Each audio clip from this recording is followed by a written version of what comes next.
was joining us just in time. Hey guys, we're live. I want to thank everybody for tuning in tonight. And tonight's topic is going to be, as the title says, it's Psychology of the Anti-Gunner. And this is an article over at jpfo.org, and it's written by Sarah Thompson. She's an MD, a psychologist. So this is going to, she wrote a really nice article, and I'm going to talk about that. And there's a bit in here about how to handle those that are anti-gun, so that maybe we can persuade some people to not be anti-gun anymore. It's not 100% successful, but anybody we can convert is one more on our side. So I'm going to start out with introductions here, as I see them from left to right. We've got B. Girk. He gave us a peace sign. G. Webbs, who happens to be muted. Nathan's Armory. Hey, what's up, guys? Since I'm the only one who talks when I'm spoken to. Sean. Howdy, Sean Curran. I'm the executive director of Florida Carry and run a blog and YouTube channel at all 9 yards. And then we got Thin Blue Line 1995. Hey, how's it going? And then we have Walt. Hey, everybody. And then, of course, you have me and I'll go ahead and read this. I did post a link over at gunchannels.com, so people that want to look, it's actually in the chat. If you need that link again, just let me know over at Gun Channels or send me a PM on YouTube, and I'll gladly send you the link to this article.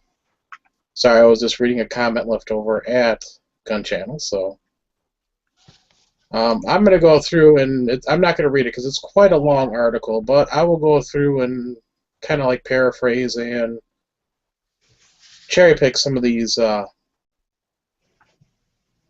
topics that she has in here are the type of anti-gunners, and we'll discuss them too. And I just got a text message, so give me a second.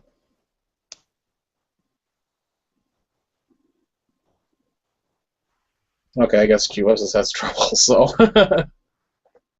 he'll be joining us here in a minute.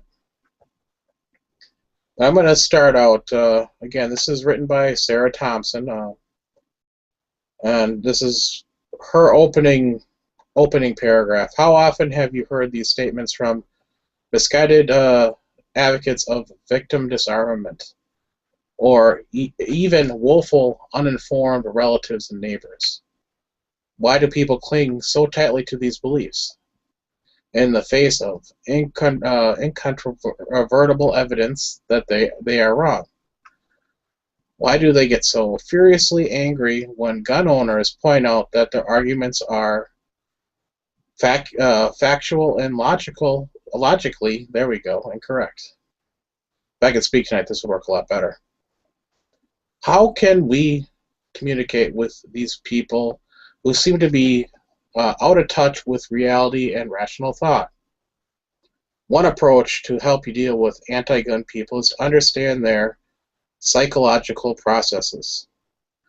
Once you understand why these people behave so irrationally, you can communicate with them more effectively. Excuse me. And all these anti-gunners really have defense mechanisms, and that's there are different types. There's a projection, and the projection, and this is according to her article, which she does have footnoted. It's basically, I'm going to try to find the exact sentence here. It's basically why he thinks. I'm using he here as a just thing. It's a lot easier just to say he or she. Why would he think his neighbor wants to murder him when they're having a bad day? And what it really is that person who says that actually is projecting himself onto the other person. So if the person who's anti-gun had a gun and he had a bad day, he might go out and murder somebody. Most likely he wouldn't, but deep down that's his feelings. This is, a long article, but I just wanted to get that point out that, basically states that.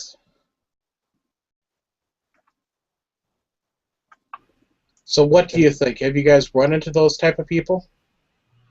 Well, yeah. Yeah.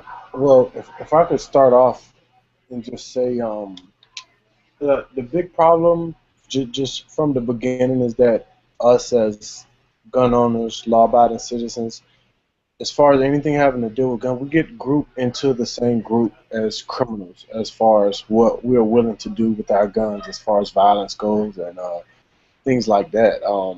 They don't separate us as we should be when they're talking about guns. It's like you said that the person will get mad and shoot up his neighbor. A normal person wouldn't do that. A crazy person or some type of criminal would. Just the only thing we have in common is that we both have a gun, even though one is attained legally or one is attained illegally. We still have that common thing, and they don't separate us. So when someone thinks of gun, they don't rationalize the thought of, oh, this guy's a law-abiding citizen with a gun, and this guy's a criminal with a gun. You see what I mean? So that's where a lot of stuff gets mixed and screwed up. Well, we've all seen people who have impulse control issues, and this might be people that have too much to drink and want to get in a fight, and tend to do so more regularly than others, or people that just generally have a short fuse. And yeah, some of those people do project their own traits. They're less than even-tempered mindset onto others. They think if I can't always control my anger and might do something stupid, then, well, everyone would do that because I'm a completely normal person. That's basically what she's writing about. And, I agree. Now, anybody else have anything to add on projection? Well, the thing is a lot of people don't understand firearms and such. So when they think about people with firearms, they don't mentally connect them. Like if you said, hey, I know a cop and he wears a uniform and carries a gun, they're like, oh, that's okay. And then you're like, well, I carry a gun because I have a concealed carry permit. Oh, well, why would you do that?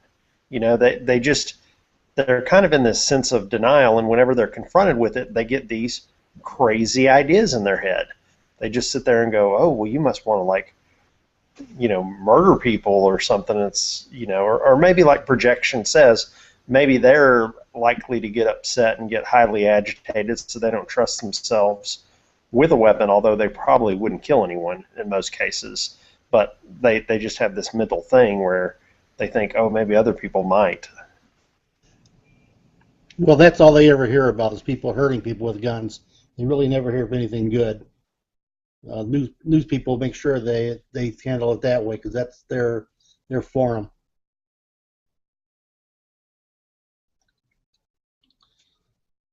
Right. Well, the robbery that didn't happen, the rape that didn't happen, the murder that didn't happen does not make the 10 o'clock news.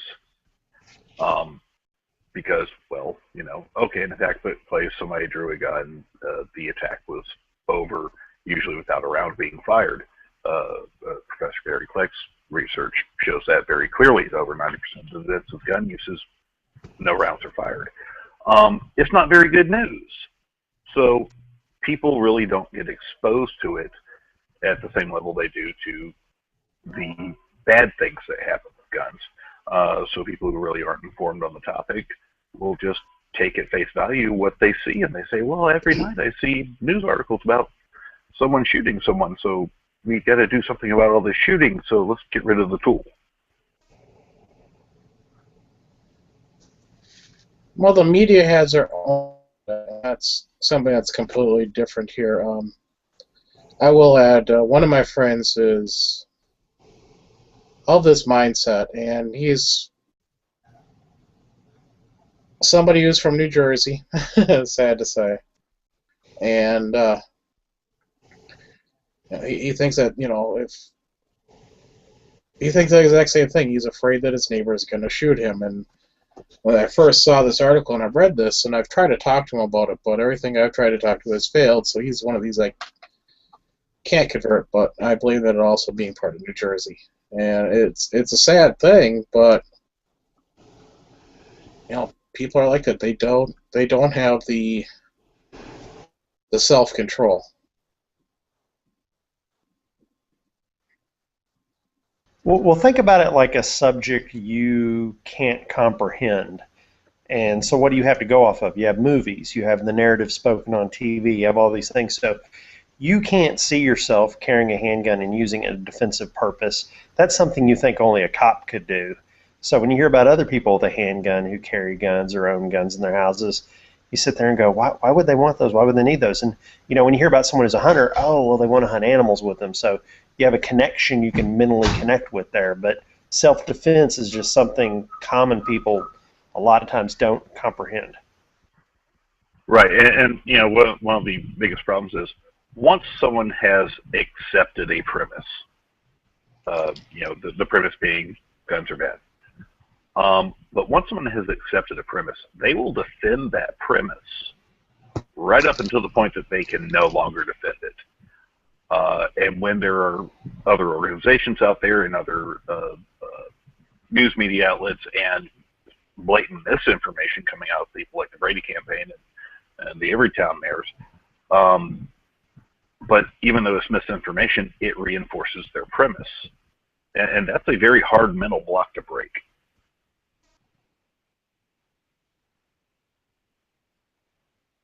Yes, it is. G-Webs, did you hear what we were talking about at all? No, I've been having all kinds of issues over here.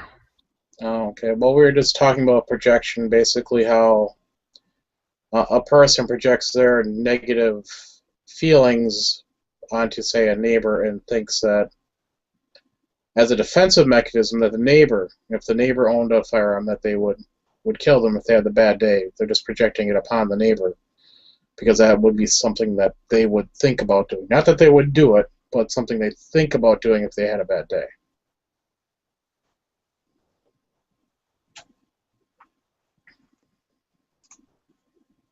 I hope that made sense to you. Yeah, I read the thing. Okay. I mean, have you, the question was, have you dealt with anybody like that? Have you had any success? I'd have to think about that. But I know when I read the article, the first thing that came to mind was you can't assume everybody who's anti-gun is in that situation. No, and that's what I was going to get on. There are people that are going to be anti-gun for no other reason than to be anti-gun.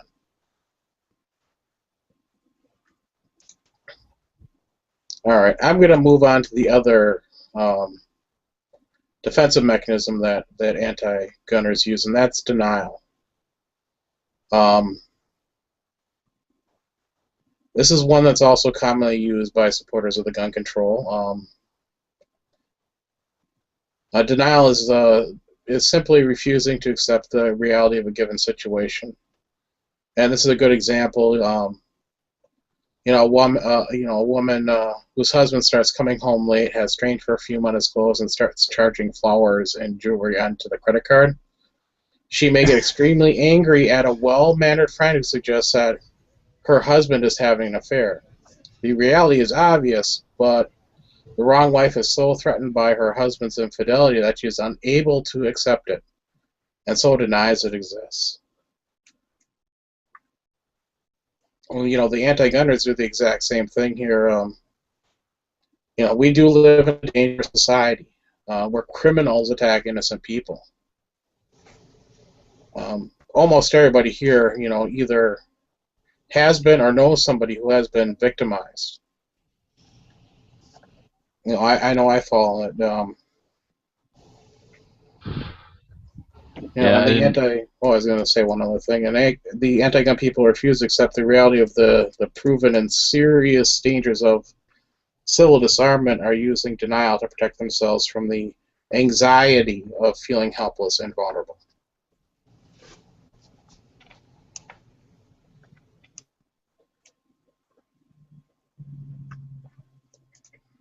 And I'll let Gio speak here since he was going to say something.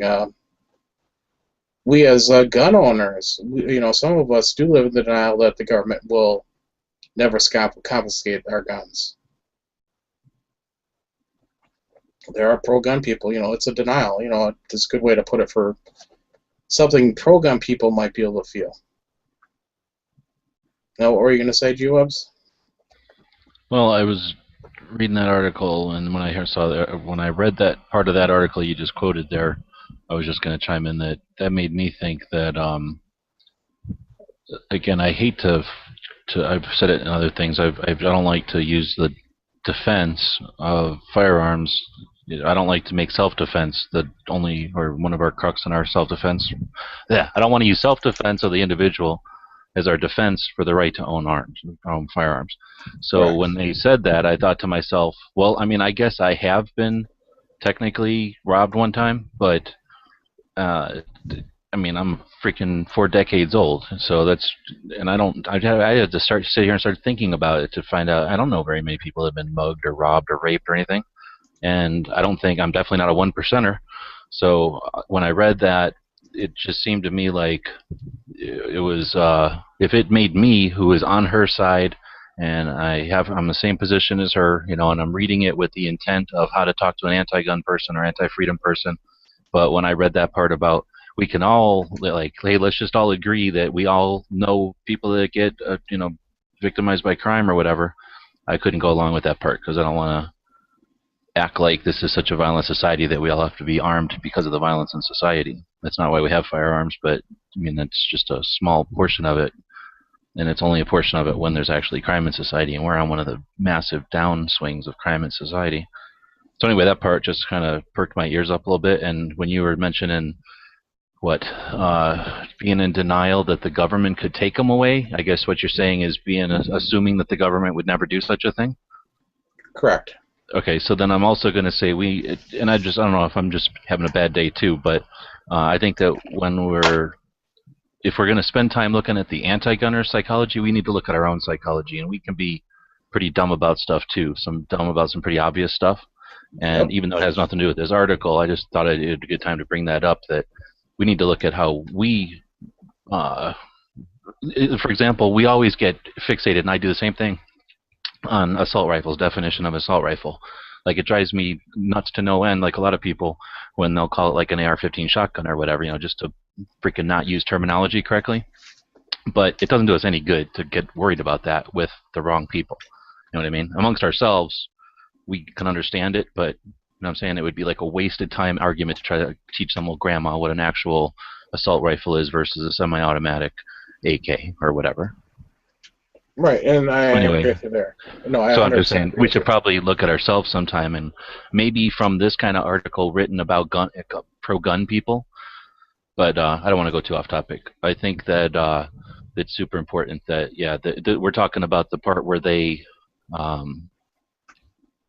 they're laying it on us, or what part are we on? Sorry, I got off topic there. The denial, where they just are denying that bad things happen.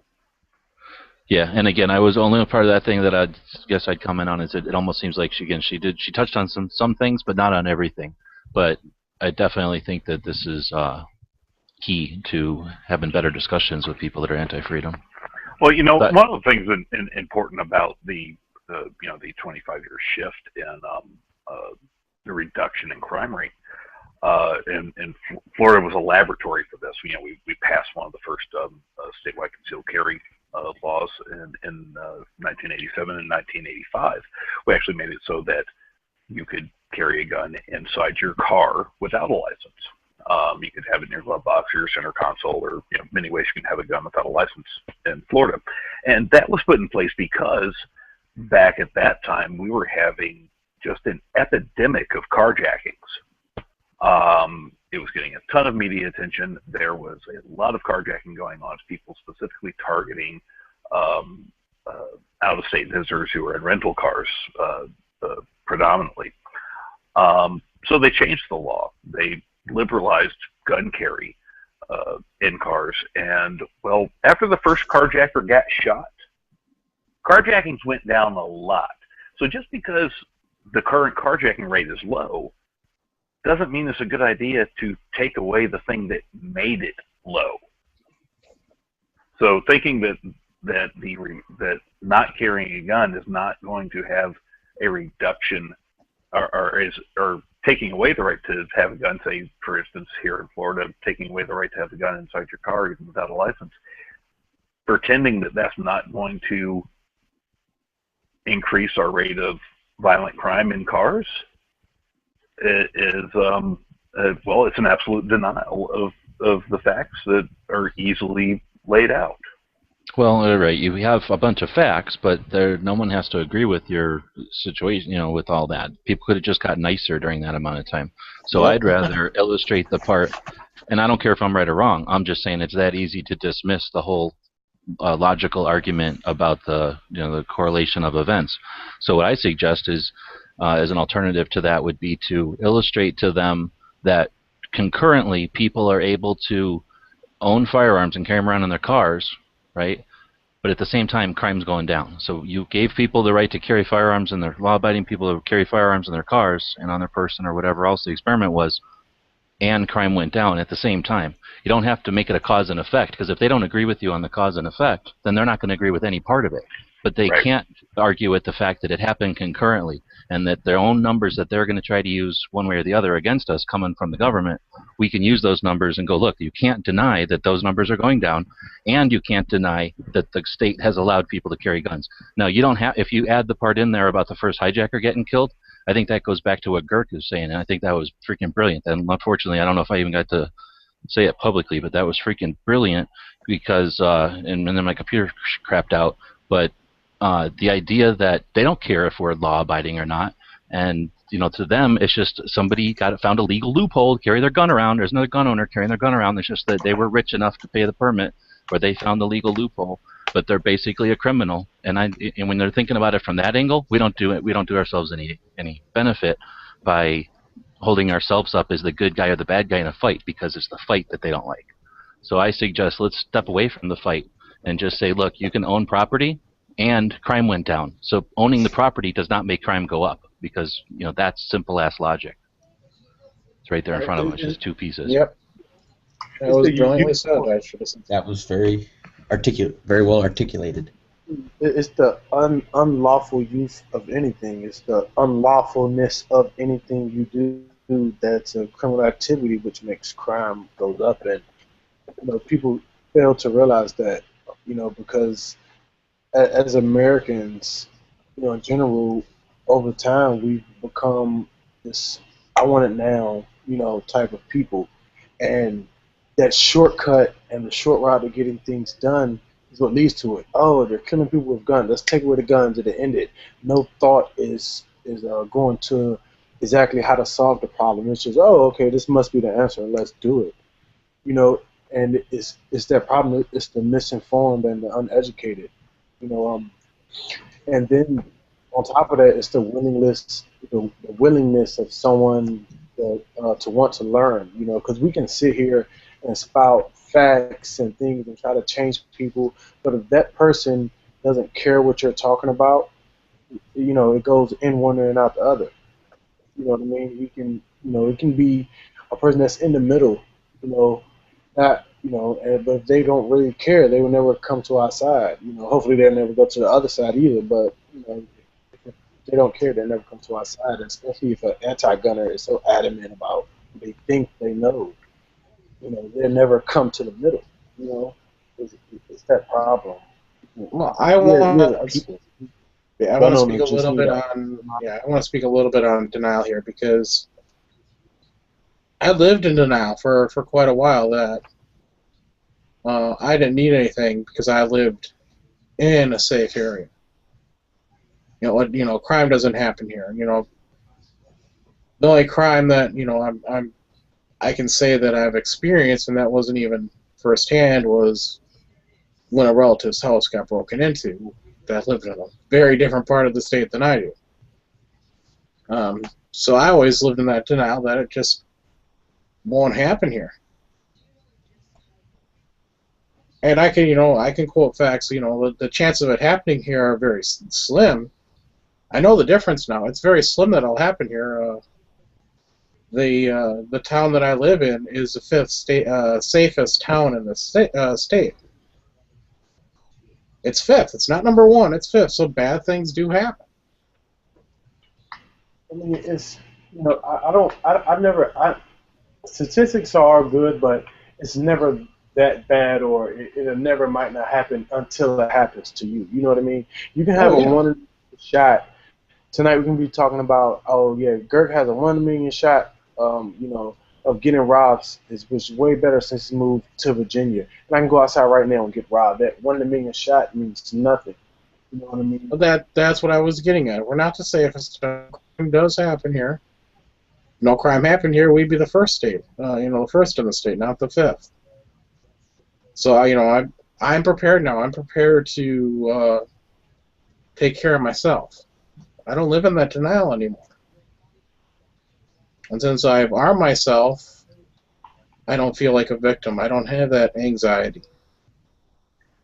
Well, look, violent crime happens. That's indisputable. The rate of it is low, and it's been getting lower every year in most places. The rate of house fires is also incredibly low. In fact, lower than the general crime rate. You still have a fire extinguisher and smoke detectors in your house, don't you? Well, part of the reason that the rate of catastrophic house fires are low is because, people's fire alarms go off and they deploy a fire extinguisher, quite often never needing to call the fire department to take care of the grease fire in their kitchen. The same applies with the handgun. When you look at Professor Kleck's research, he found that approximately 1% of the U.S. population in any given year will have a defensive gun use, and the number seems really high when you look at it that way, but not when you realize that in over 90% of those cases, the trigger never gets pulled, and usually the police don't get called because quite often the gun owner is afraid he's going to get charged with aggravated assault. It happens all the time when it's a valid self-defense incident. So someone comes up and says, "Hey, give me your wallet." They display the firearm in their holster, in clear leather. The robber decides that this is probably a bad situation for them. The robbery never happens. The gun never came out, so the police aren't called. So it never goes into the crime statistics. All right, and you know what? I think sometimes we kid ourselves because it is a gun. It is very easy to inflict damage to something with a gun. You know what I mean? And if you look at it from people who aren't super pro gun or gun enthusiasts like all of us, they see a gun and they see the potential it has to be used in any capacity. You know what I mean? Which causes the fear they have of it. And we may look at it as a tool, or but I think we sometimes forget that how easily it can destroy something. You know what I mean? And I think sometimes you got to take a step back and understand where they're coming from, to try to help them, come out of that shell. We can't shove them, Yeah, don't worry. Someone's throat. Later on in this chat, we'll actually talk about, how we're going to talk to people who help us at all.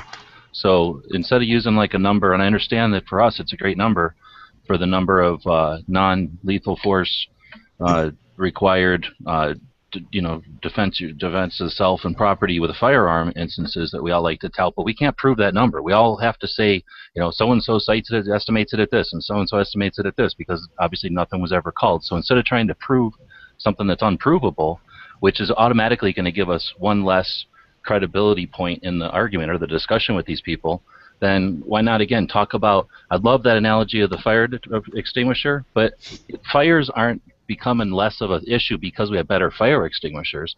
They're becoming less of an issue because people are aware of what burns down houses and what kind of negligent shit causes house fires. So when no one paid attention to people falling asleep with cigarettes, there was house fires.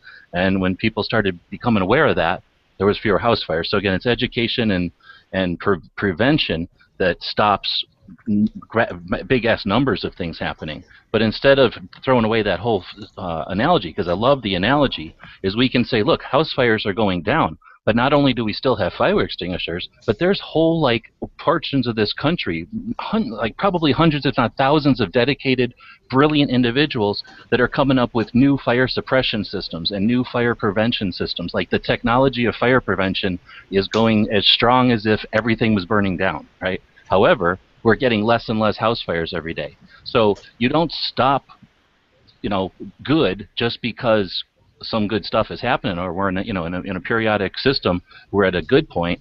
You continue to either continue with fire prevention techniques, or in this case, you continue to have your enjoy your Second Amendment use of firearms. But I suggest instead of bringing it back to the we can use lethal force to stop a lethal incident, and that's a reason why person who's afraid of all guns in general should win over to our side. Instead, I just suggest again that we can use something like there's less and less crime going on, and we can have and all these firearms exist. Let's pay attention to the 99.9999% of all firearms that never cause harm to any human ever, or any living being, for their entire lifetime of the machine. Not just the lifetime of the owner of the machine, but there's literally, I can't even imagine what the number is, because again, it's unfortunately one of those unprovable numbers, but we all know just the nature of it. There's more hammers in the world that have been used to hammer nails and then fell into a lake and rusted away into nothing,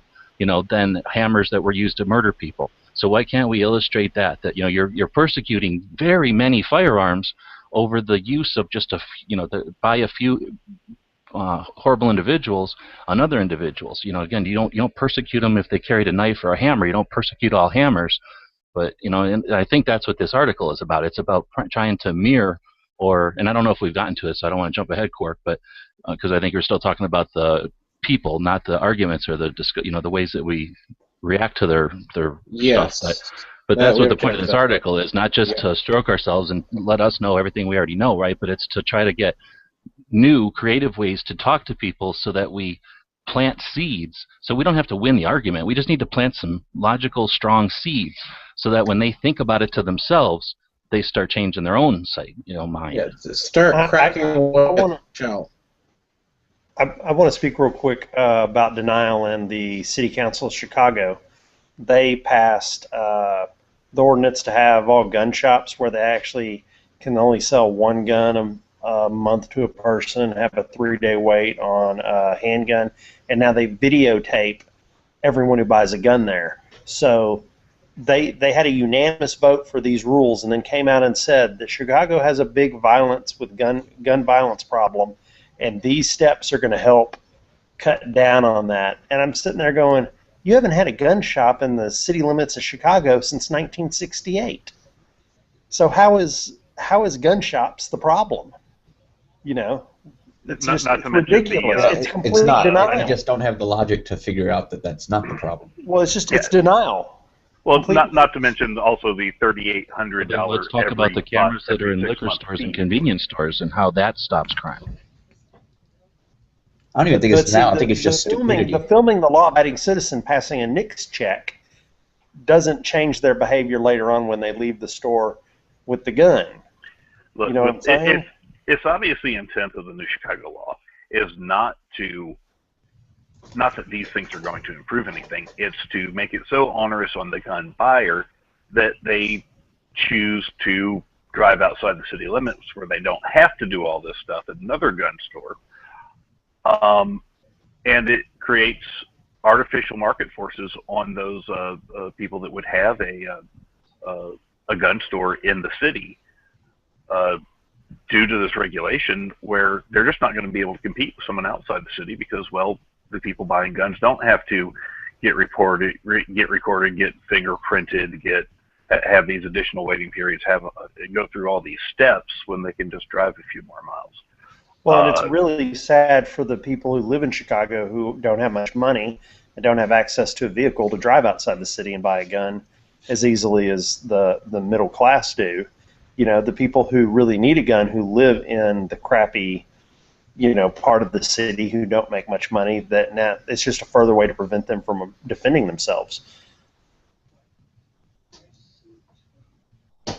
You know, they might be able to scrape up enough money to buy a gun through saving a lot, but then how do they get out of the city limits to go buy one? You know, they can't catch a bus like they do everywhere else in the city. Yeah, it's a crappy thing to do to people.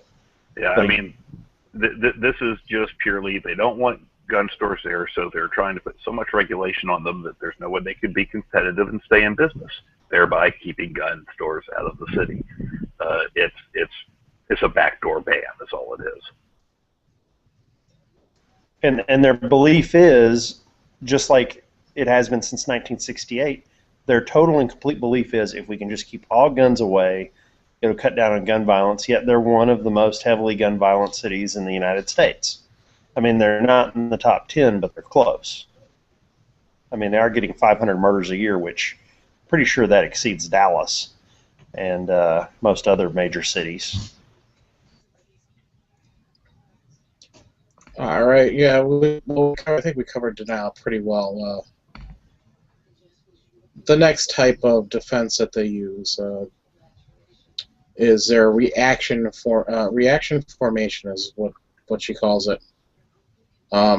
This defense mechanism is common among the anti-gun folks. Basically, what happens is reaction formation occurs when a person's mind turns unacceptable feeling or desire into a complete opposite.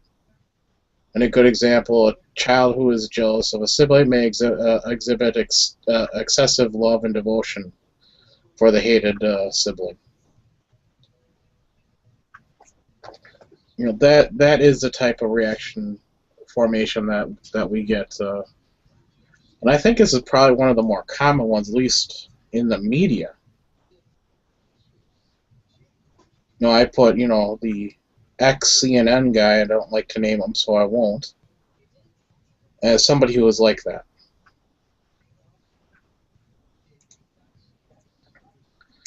Now, I can read a little bit more if you'd like me to. Well, I mean, I think I get the premise, and, you know, I guess you can sum it up by saying someone thinks that, well, you know, if there's too much gun violence, then I'm not going to have a gun, therefore I'm not contributing to the problem, which is naive. Yes, one of the examples she used in here is a person who harbors murderous rage toward his fellow humans may claim to devote pacifist and refuse to eat meat or even kill a bug. Now, I'm not saying everybody that is a vegetarian or an animal lover is this type of person. That's just one example of, you know, how this reaction formation is done. They think they are morally superior to less civilized people who engage in the violent behavior such as hunting or target shooting. Yeah, I mean, if you think about our society, we have everything we need.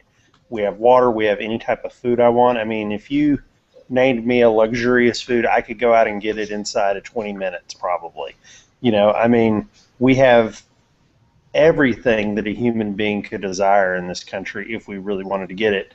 As you know, like even our standards are like outrageous, like, oh, we need yachts and stuff, you know, in our brains. But you know, just the thing about it is when you live in such a way, you tend to study and your life is easy, and you start to really kind of think outside these great expansions, and you're like, oh, I could be. Why does there need to be violence? There doesn't need to be violence. The police are there to fix that, and why would you need a gun? And then why should I eat another animal? I shouldn't eat another animal. I could just live on vegetables and stuff. You know, you go to a third world country, they don't have vegetarians there.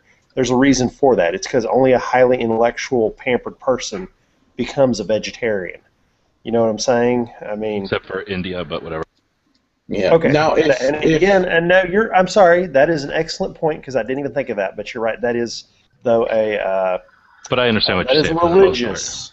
Yeah, that is a religious desperation doesn't Yeah. give you the chance to have those high pollutant morals or whatever. Right. It's a higher way of thinking, a higher level of thinking. We have so many people in this country that live in such a bubble of peace. That's like denial or whatever. Yeah, like it's denial. Yeah, but they I mean, think it's that also yeah. How It's often do they taken say to civilized society? Like, oh, we can't have that. Won't happen again. We learned from those mistakes. That won't happen again.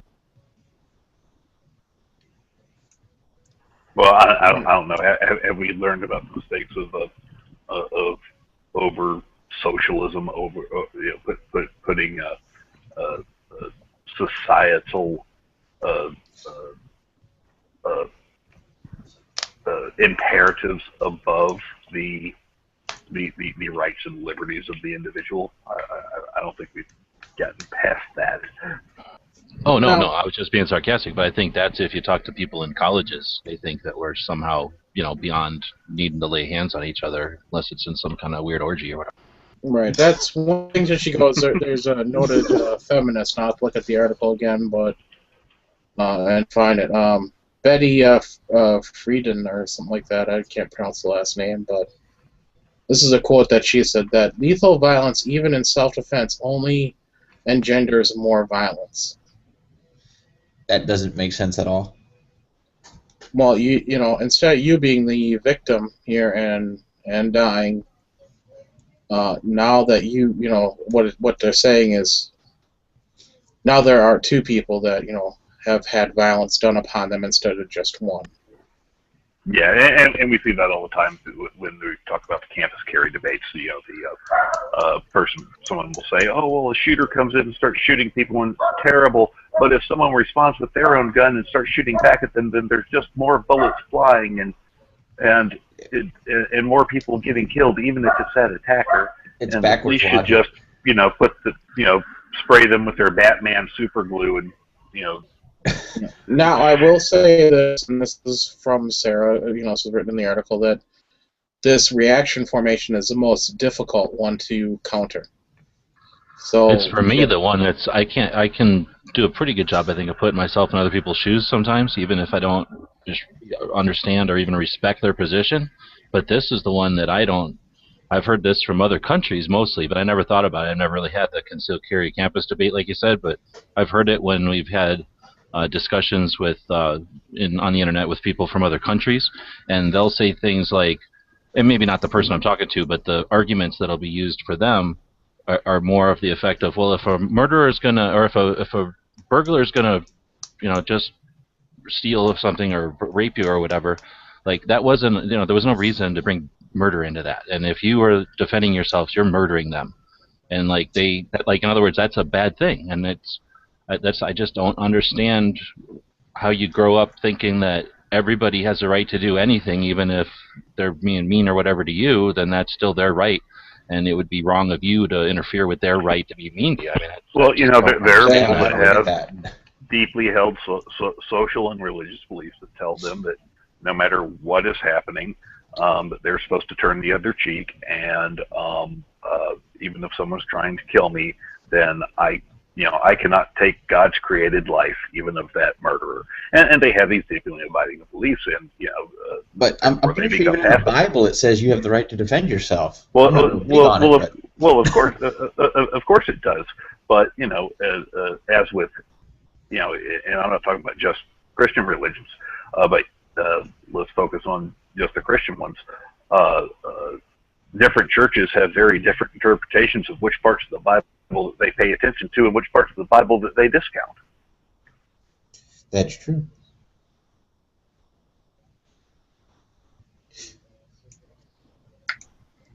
yeah, it's one I cannot wrap my head around. I've tried since I found this article to try to think that way, and I can't even do that. It makes no sense to me. And I do want to point out, defense mechanisms are not a mental illness. So don't start saying that, the majority of anti-gunners are mentally ill. I'm sure there are some that are, but most are not. It's what everybody uses. Defense mechanisms are normal for everybody. Personally, I think if you think being a victim is morally superior to defending yourself, I think you do have something mentally wrong with you. But you are wrong. It is not a mental illness. You have to realize that human beings have different levels that they operate on. They first need food and air and breathe to survive, and then once they're safe and happy, they need love and commitment, and then they get to this intellectual part to where they start getting all abstract in their thoughts. And these are really the ways that certain ideas get pushed, these dreams, these perfect worlds that people want to create and live in. And that's what people want. That's what we eventually get to the point of wanting. And then there's people that bring it back to earth that just go, you know what, you sometimes need a firearm to defend yourself. You sometimes need a military to protect your country.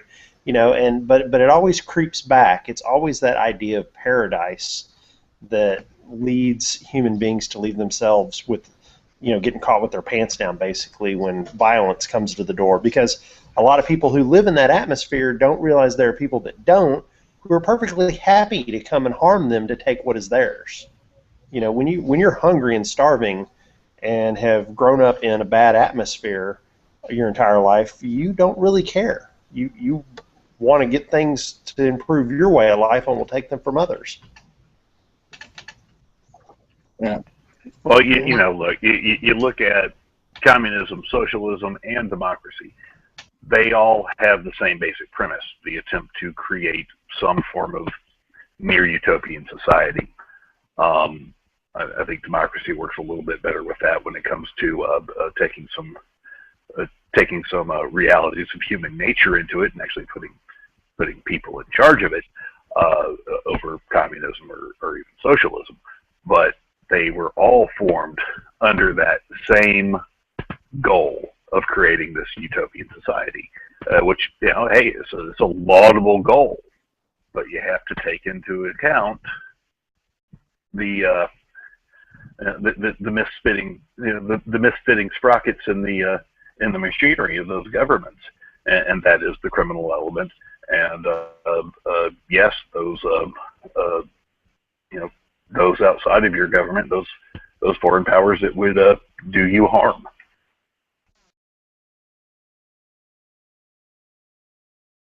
Now Hold on, can I just throw something in there? Yeah, go right ahead. I think that we have something to gain too by. It seems like, how do I say it? Like it. Again, I'm trying to put myself in the shoes of somebody who thinks differently than I do. So I'm not sure if I'm getting a good, read on it or not. But if they think that we're all gung ho and we talk about the numbers of times that guns are used to defend, or why we need guns to defend and guns for defense, right? Now we keep talking about that. We seem to skim over, and I don't know if it's intentionally or because it's just not as fun. But for me, the best part, of freedom, the non-restriction of people to do as they please, since I, in the bottom of my heart, believe that, and I know that people aren't going to just kill each other. It's proven. I mean, if that was the case, we would live in some Klingon life, right? We don't.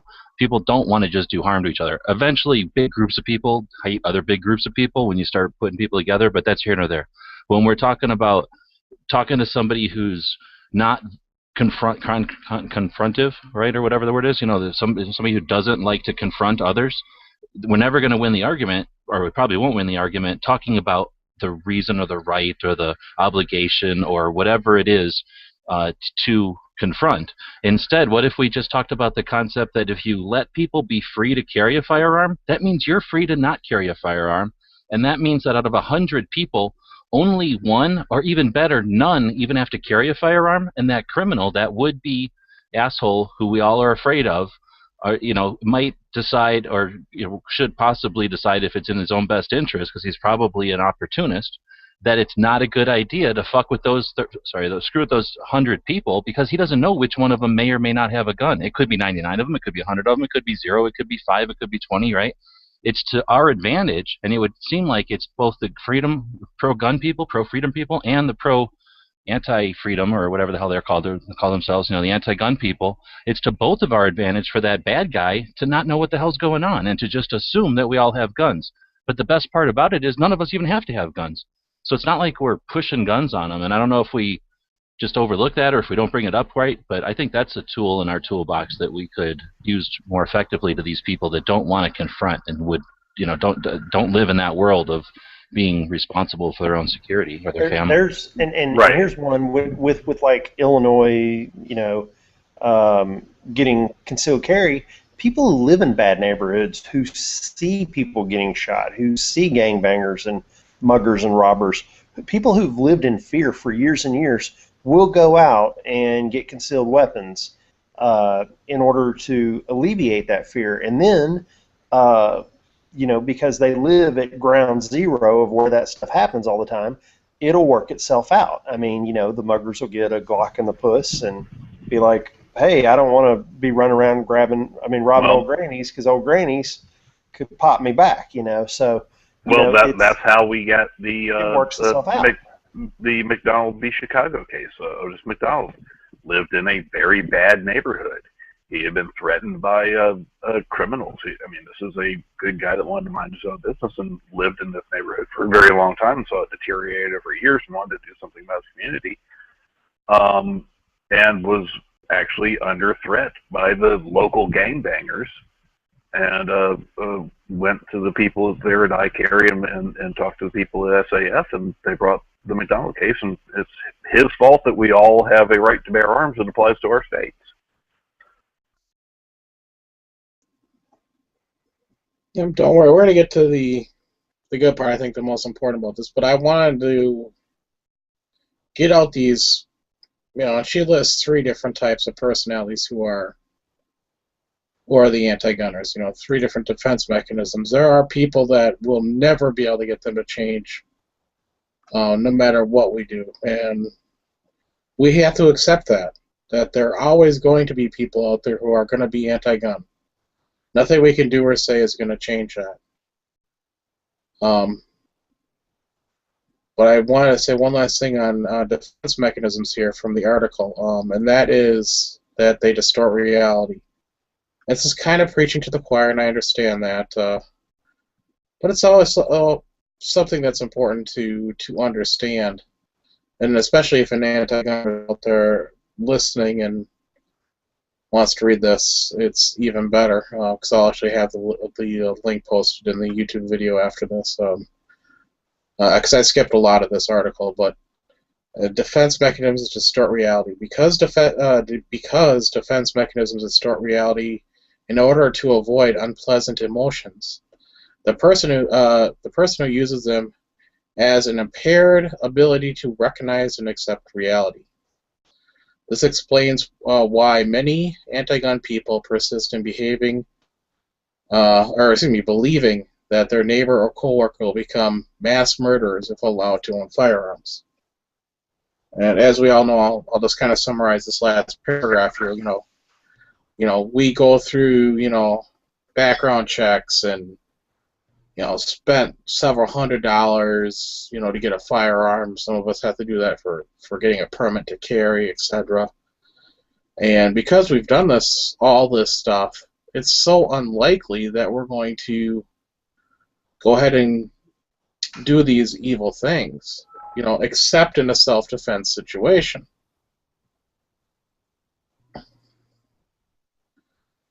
And the anti-gunners tend to not be in touch with reality. And that's the main thing there. And, as I said, that's preaching to the choir. We all understand that, so I don't really think we need to talk about it, unless you think I'm mistaken. Oh, I wouldn't say they're necessarily out of touch with reality. They just, for whatever reason, they choose not to embrace firearms. Well, Stone Guy, welcome here. I hope you guys were able to catch the beginning of this. Yeah, I've been listening. Okay. I've been listening to all of G-Web's infinite wisdom. Yes, he has been very good in this chat. But what I'm getting at is defense mechanisms distort reality, and it's not just anti-gunners. We all use defense mechanisms. You know, whether it's driving a car because we go through all this trouble. We have insurance, and we're really careful drivers that a bad thing couldn't happen. And a lot of people do that every day. Yeah, but I don't think that distorts reality. I think that just puts you on guard. And like if you're a defensive driver versus an aggressive driver, you're but a lot of aware people, of the possibilities. What I'm getting at here is we distort reality because we think bad things cannot happen to us. There is somewhere along the line everybody has a defensive mechanism to something, and it's that's a common way to deal with a problem is have a defense mechanism. It's to help us cope with. Oh yeah, that's without a doubt. That's human nature. But do you think it really distorts your perception or reality? I disagree. I don't think it does at all. I think if anything, it would heighten your awareness and your reality because you do have that defensive mechanism up. Well, the defense, and I touched on this a little bit earlier. It is that someone has accepted a premise, and they will defend that premise, and that's really where the defense mechanisms come in, is how they defend that premise. And breaking that down, like I said earlier, and getting them to accept that their premise may be wrong, or that it needs some adjustment,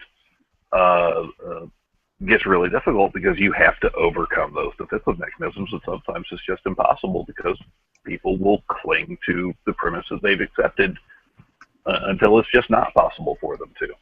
Yeah, that's what I'm getting. That distorts reality.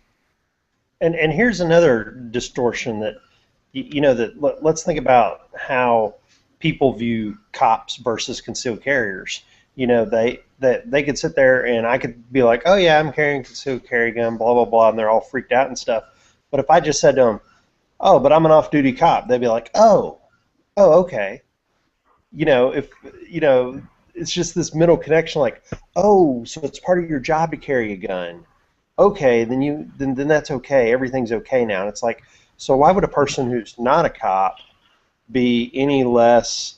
I mean, it's like saying that if my neighbor's house caught on fire and I ran over there with the water hose and put it out, that I shouldn't do that because I'm not a fireman. I mean, granted, I'm not going to get a ladder and climb through the roof and chop down a door with an axe, but again, it's just this idea that you have to be wearing a uniform to do something like carry a gun or protect yourself. It's this mental disconnect.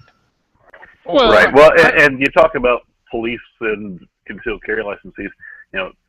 Here again in Florida, we have very good statistics on police and concealed carry licensees over the past 25 years or 28 years that they've been issuing licenses. And what we found is that a police officer, a certified police officer, has is 20 times more likely to commit violent crime than your average concealed carry licensee. Irrefutable fact.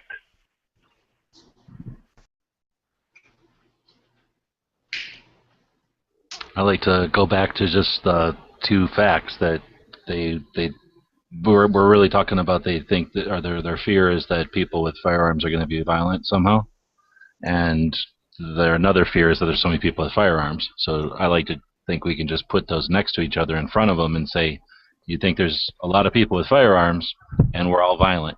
Like there's too many people out there and more every day with firearms and all of us are violent. So explain the lack of violence. The other exactly. fact I think that would go further in furthering our cause or our mission statement as gun owners. I think it's a disservice to attack anti-gunners or to call them delusional or disconnected or out of touch with reality. I think instead of doing that, we need to. Oh, it tells you.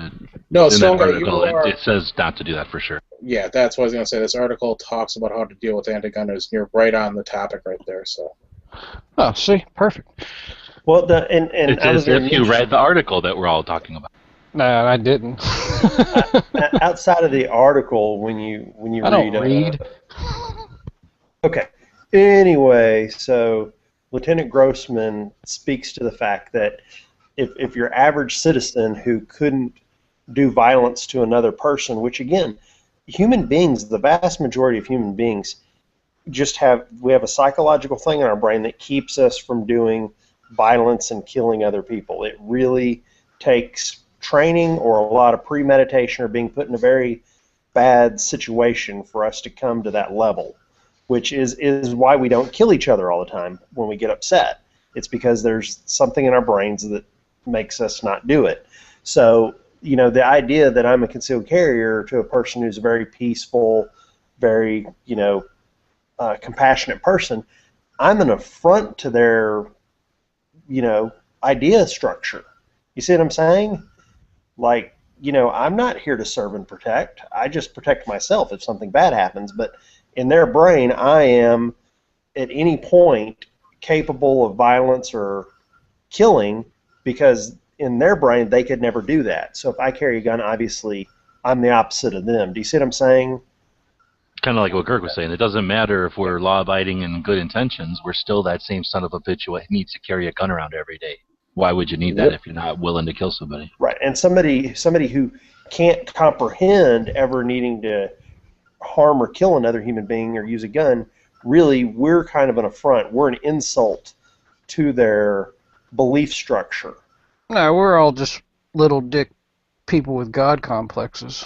That's why we carry firearms. Right, and that may be one thing they think. We just had something that was reported the other day. The family of a person who went in and committed an armed robbery at a restaurant, and they're saying, "Well, we need more gun control because he was shot while he was committing this robbery, and yeah, he had a gun, but he wasn't going to hurt anybody. He just wanted the money, and killing that, you killed him over a little bit of money." Yeah, right, because he's pointing a gun at people. Ignoring the part, right, that he was threatening death with an implement the whole time. Yeah, not to mention, you have a right to defend property.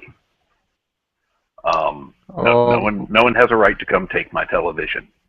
Well, hold on. Now you're saying you have an obligation. As I say further, you have an obligation to society to protect your own property, because if you encourage the theft of property, which is what you're doing when you comply with it and you allow it to happen, then you're encouraging more of it. So you have a responsibility to the rest of society to deter it. Right. Now, are you saying, and I may have misinterpreted what you just said, but it sounded to me like you were advocating lethal force to defend property. No, I'm advocating the necessary use of force, or the threat of force. I agree with him. If somebody's trying to, we used the example the other day, run off of my VCR, can I force them to stop and give me back my VCR? Sure. Can I point a gun at them and say, put down the VCR and step away? Sure. Can I open fire? No, not unless they turn and attack me. Understood. Gotcha.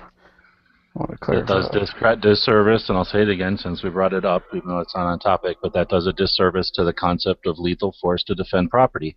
Anybody would take that situation and agree with you. Now turn it 5 minutes earlier to when the guy's approaching your property with the intent of breaking into your home, and you don't know what he's there to steal. Now you've laid the obligation on the victim to determine what that person is there to obtain or do. And if you're going to say you can't use lethal force to protect property as well as your life and your family, now you get into it.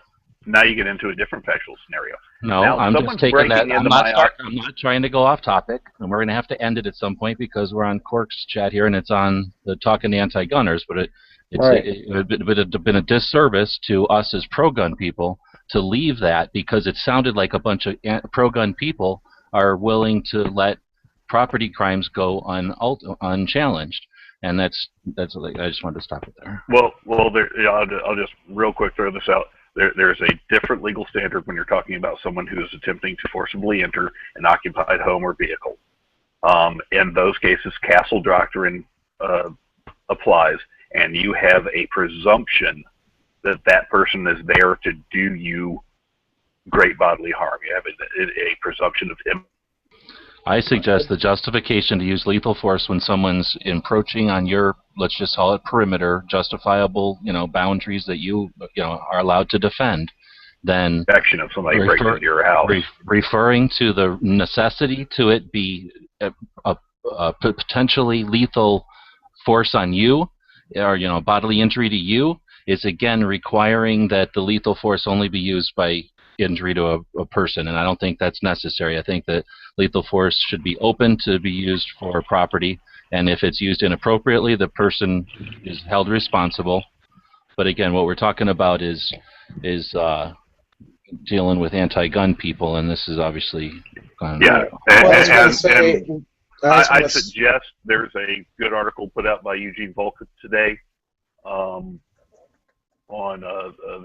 They moved Volkov's site to the New York Post, but give that a read. It tells you a lot about the use of stand your ground laws and when you can and can't use lethal force and the lower levels of force. But yeah, somebody breaks into your home, you have a presumption that they're there to do your harm, and somebody kicks down my door, they're going to have a very bad day. Well, I know. We all know what the Castro Doctrine is, at least in this group. But what I'm saying is, we shouldn't have to, and it's an anti-gun argument to make us defend our use of lethal force with "we were in fear of our lives." If they are in our property, period, then we have the right to use lethal force, and I believe that's the way the laws are written in many states, and for a reason. And again, it's our responsibility to society for at least a portion of the individuals. It's not a requirement that every individual does this, but it's at least should be every individual should be free, and is free under this country's laws, to defend themselves and their property, because we're talking about a VCR, and I use a VCR in my examples to exaggerate how it doesn't matter what the property is. But if we're going to talk about it realistically, then we have to think about things like Yankee likes to use. If your livelihood is to maintain someone's yard, to do yard work, and someone walks away with your lawnmower, that might seem like petty to some people, but that's your freaking livelihood. And again, we live in a country where you're not allowed to just come take someone's livelihood, their pursuit of happiness, their ability to feed their family and whatnot. So, the property shouldn't matter. If it's a watch, or if it's sentimental, or if it's almost inconsequential, the fact that someone's willing to come into your property and take it from you is the part that we're talking about. But I'm sorry, that's one of my takes. No, I agree with you, G-Webs here, and I did want to say that each individual person's morals is going to be different. It's not the property. I hope that everybody's morals are different, and I encourage no one to do anything about property loss. But I want the criminals to think that we're all willing to use lethal force for any little piece of property. That's what discourages crime. Let your own morals be your own judge in that situation. It's not the value of the property that matters. It's the behavior of the individual taking the property. So, in instance, this person who was robbing a restaurant or whatever, they're committing aggravated robbery with a deadly weapon, which means that as you're standing in that restaurant while they're focused on getting the cash, you're sitting there in your head going, okay, are they just planning on walking out, or are they just going to shoot all the people in here as a witness? Which, if you're sitting there looking at it that way and they got your back to you and you're, a concealed carrier, you're like, if I just take him out now, I don't have to worry about him killing me and my family. So again, these are things that go through our heads, that it's going to be determined on what that person does and says. But that's why in Texas they let you shoot them. Yeah, this is why it's very important to know the laws of your state as they pertain to the use of lethal force. Correct. In Florida, you can only use it to protect life or to terminate an actual or imminent forcible felony. And forcible felonies are defined as, things like rape and arson, and yes, armed robbery is a forcible felony. So is kidnapping, false imprisonment, things like that. But you really need to know the laws of your state and what levels of force you can use, because unlike Texas, and I grew up in Texas, unlike Texas, someone who tries to take my wristwatch at night because I left my wristwatch sitting on the on the sink next to me while I was washing my hands at a rest stop somewhere. I can't use lethal force in Florida to stop that person from running off my Rolex. Right. But the thing is, I think is that situations, as we all know, you don't know what this person's Yeah. Well, Kirk, I'm going to cut you off here. I want to get back on topic here. what they're thinking. Yeah, I think we've pretty much covered this whole topic fairly well. We've talked about it before too, so I just couldn't go unchallenged, and I understand you on that one. We're going to take it to the next press article, and folks, I just want to say we're about a third of the way through this article. So the common thread in this author's experience to the anti-gun people is rage. Either anti-gun people harbor more rage than others, or they're less able to cope with it appropriately. Because they can't handle their own feelings of rage, they are forced to use defense mechanisms in an unhealthy manner. Because they wrongly perceive others are seeking to harm them, they advocate the disarmament of ordinary people who have no desire to harm anyone.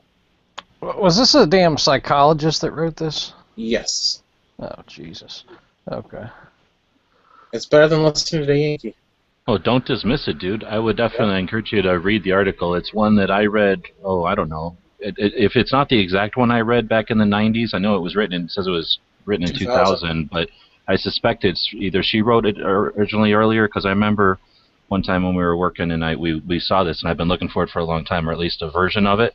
But Stone Guy, definitely spend the half hour or whatever to read it, because although it's from a psychologist or whatever the hell she is, it is about the psychology of the anti-gunner. That's what this whole chat's about, and how to put yourself in their shoes so that you can more effectively communicate with them, instead of just going head to head and walking away with basically reinforcing their position that we're a bunch of assholes.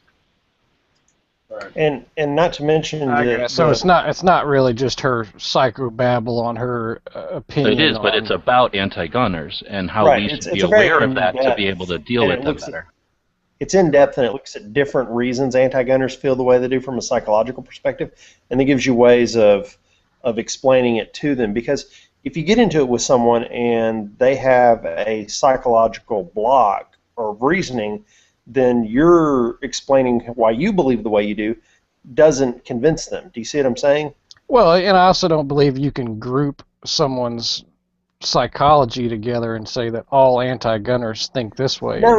She has no. She's like, here's one reason that some people believe this way, and these are the things they say in the indications. Here's some reasons why some anti-gunners feel this way, and these are the reasons, and these are the things that they say.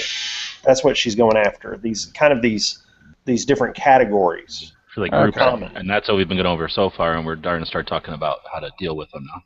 All right, cool. Well, I'll just shut up. I'll check out the article. Someone post a link, and I'll look at it. By the way, watch Walking Dead before you host the Walking Dead chat while you're at it too. Yeah, I'm gonna start doing that too. Well, I mean, she goes along farther in this article about in this actually one paragraph. I only read about half the paragraph. But she goes on about. Did you read the whole article, Court? No, I'm not reading the whole article. I'm kind of picking and choosing. She footnotes everything in this article too, so you can get where she gets these facts, and it's not just somebody blow smoke up your ass. Okay. But to go on, so why do anti-people have so much rage, and why are they unable to deal with it in appropriate ways? Consider for a moment the largest and most hysterical anti-gun groups include disappropriately large amounts of women, African Americans, and Jews. And I want to stop right here in the sentence. This is actually written for, and I'm forgetting the name of the group, Jews for the Preservation of Firearms Ownership. So this is actually written for this group, if I remember correctly.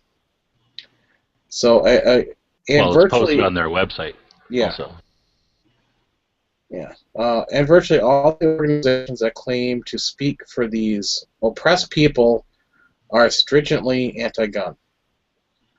Not coincidentally, among Jews, blacks, and women, there are many professional victims who have little sense of identity outside of their victimhood. And I'd like to hear actually Girk on that topic, since he's our token black guy. Maybe we can get him to convert to Judaism, and then he can be our token Jewish guy. You could be a black And if you Jew. got a transgender surgery, A token black guy to his face. I know, right? That's racist. Everybody out here. Yeah, what's your problem, Court? Everyone thinks I'm from Morocco for some reason. Well, you're only like half black, right? So that means you're half not guilty.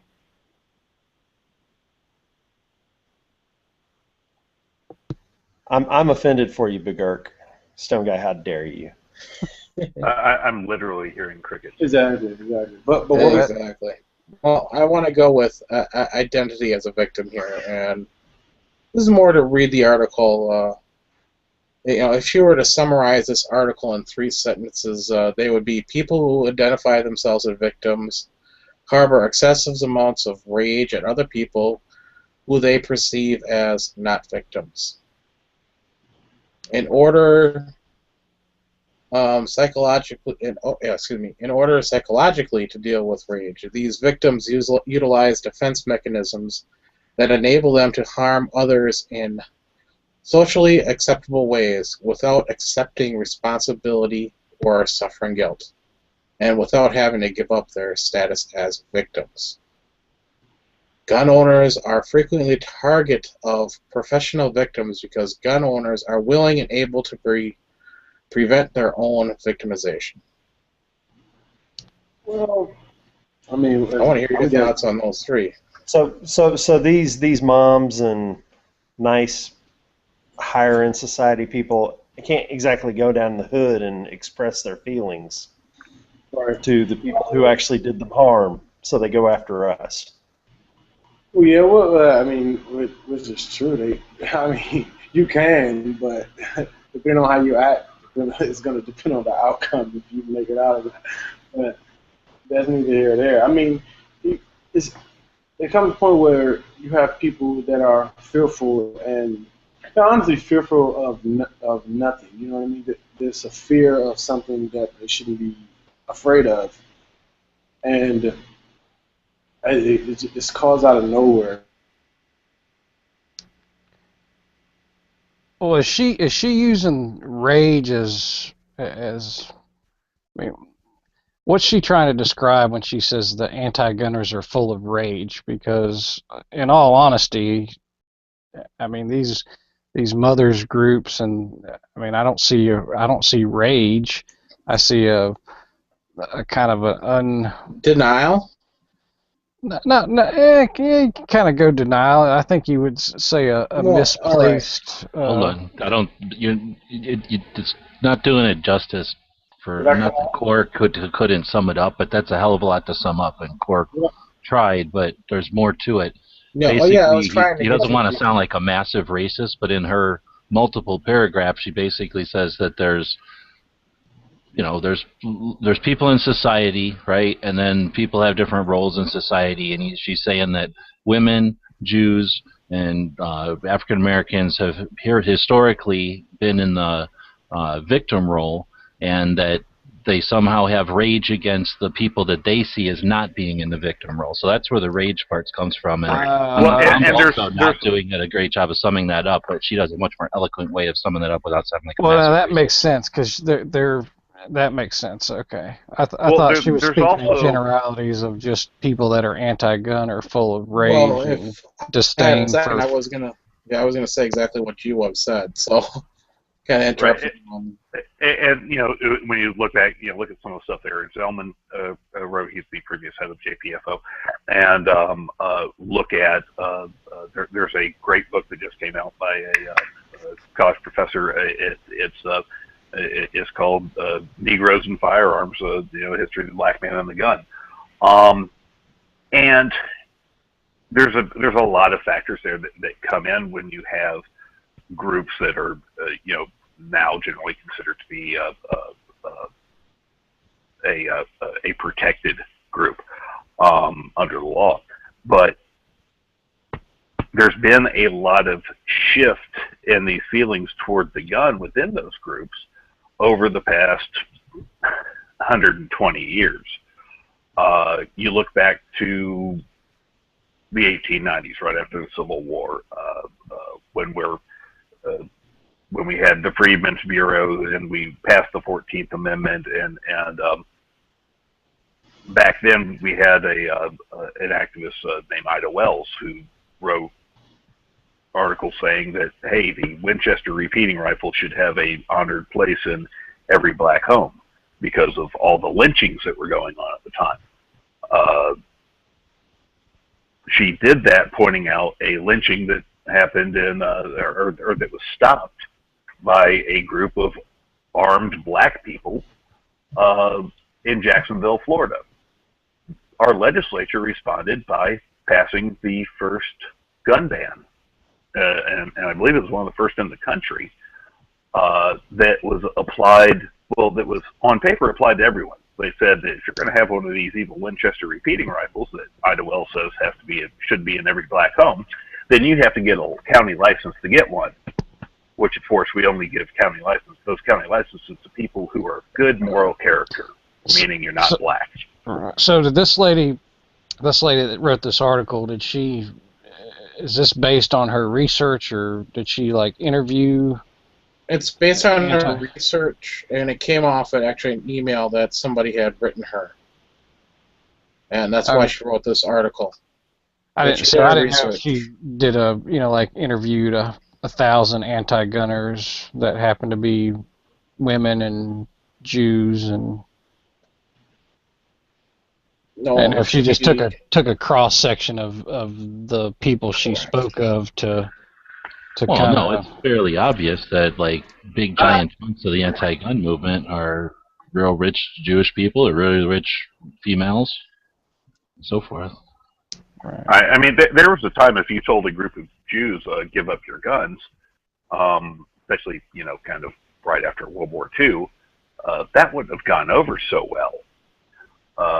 Now, well, go to the parts of Florida here where you have a higher Jewish population, and we've got some real gun control problems there at the local level, in spite of state law prohibiting them from doing it, because there's been that shift of thinking within the community, and some people have pointed out it's this protection of their victim status. We want to still be the victim, therefore we get the preferential treatment from the legislature and the preferential treatments that we get as victims. So they protect that victim status. Right or wrong, is up to you, but that's really kind of the point she's making, where she's talking about that rage and that within these groups, it's to protect that we're special because we're victims. Yeah, that's what I wanted to kind of sum up. I think she sums it up really well in this article in a couple of paragraphs. And I'll read both paragraphs here for everybody out there. Why, for example, would a 6'10" NBA player who makes $10 million a year see himself as a victim? Why would a successful, respected, wealthy Jewish physician regard himself as a victim? Conversely, why might a wheelchair-bound woman who lives on government disability not regard herself as a victim? And this is what she said.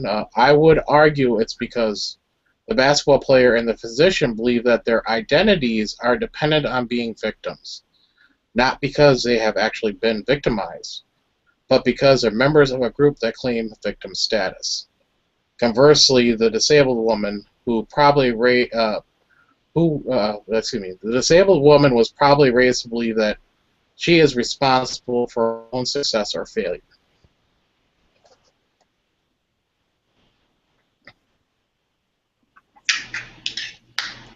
I thought that summed it up pretty well. Summed what up? I'm not following. It just is The losing in the identity as the translation of victim. Quark reading it, but it does it makes pretty good sense. Basically, it's what am I trying to say? It doesn't make any. It's like backwards that the people that are most adamantly against guns somehow are like logically the ones that would do best to have that equalizing force of a gun. Hence the little old lady in a wheelchair. Right, being adamantly against guns for some reason.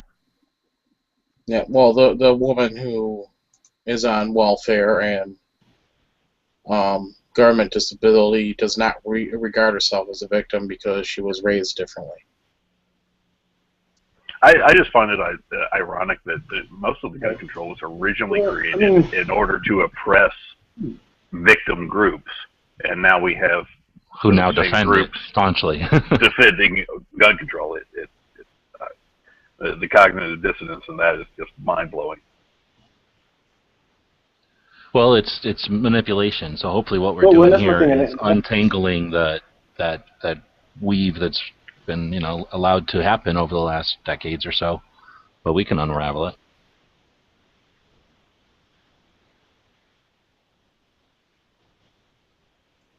We've got Yankee and these victim groups phones should be the groups that are I said these victim groups should be the groups that should be more for gun control. I mean, not more for gun control, more pro gun. And they should be the ones for gun because if you feel like you're a victim, you should feel like you need the, but it should be like them first. Like if you're in one of these victim groups, you get in line first for the CCW, and it's free. Yes, but they want to, they think that's their identity though, and that's why they're gun because they want to be considered victims and it's part of who they are. I hear you, but I also want to hesitate, like everybody's been saying, that not everybody's like that, but it definitely seems like a bunch of them are. If that's how you're, like, I just think, okay, let's use black people, for example, whatever. Obviously, I'm 50% black, according to Stone Guy.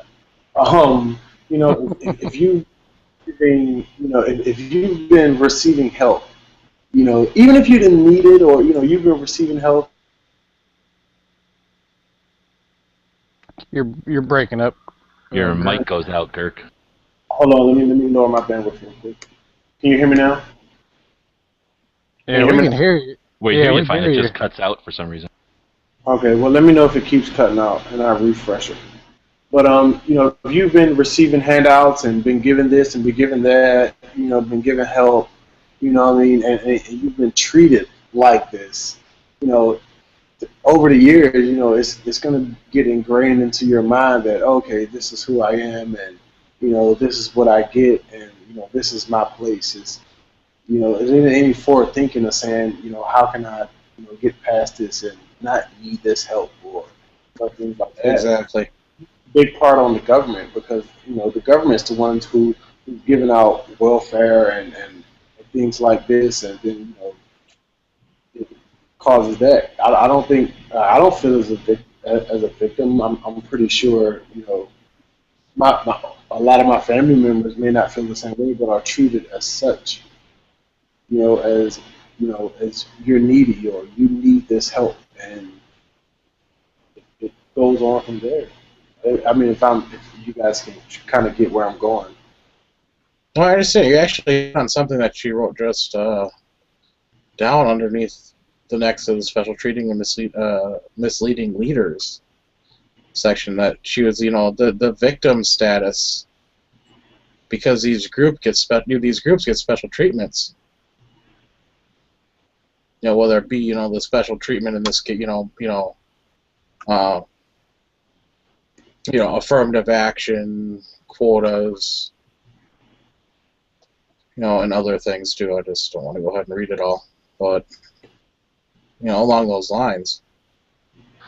No, looking at it from just I don't even want to call it devil's advocate, just a different position.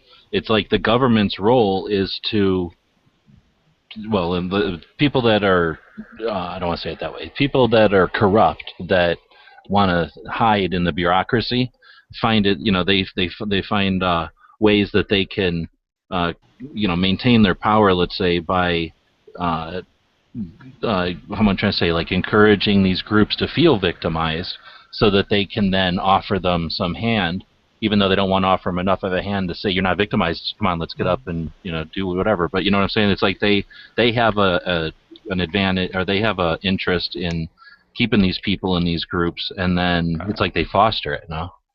Oh, Right. Yep, absolutely, exactly. because I think that's not to be a conspiracy theorist, but the government, the politicians, to some extent, have to keep the people needing and wanting these handouts from the government so that they vote them back into office. Well, it's not only the government, but it's the leaders of group. Maybe like the NC. What is it? The NAACP. There we go.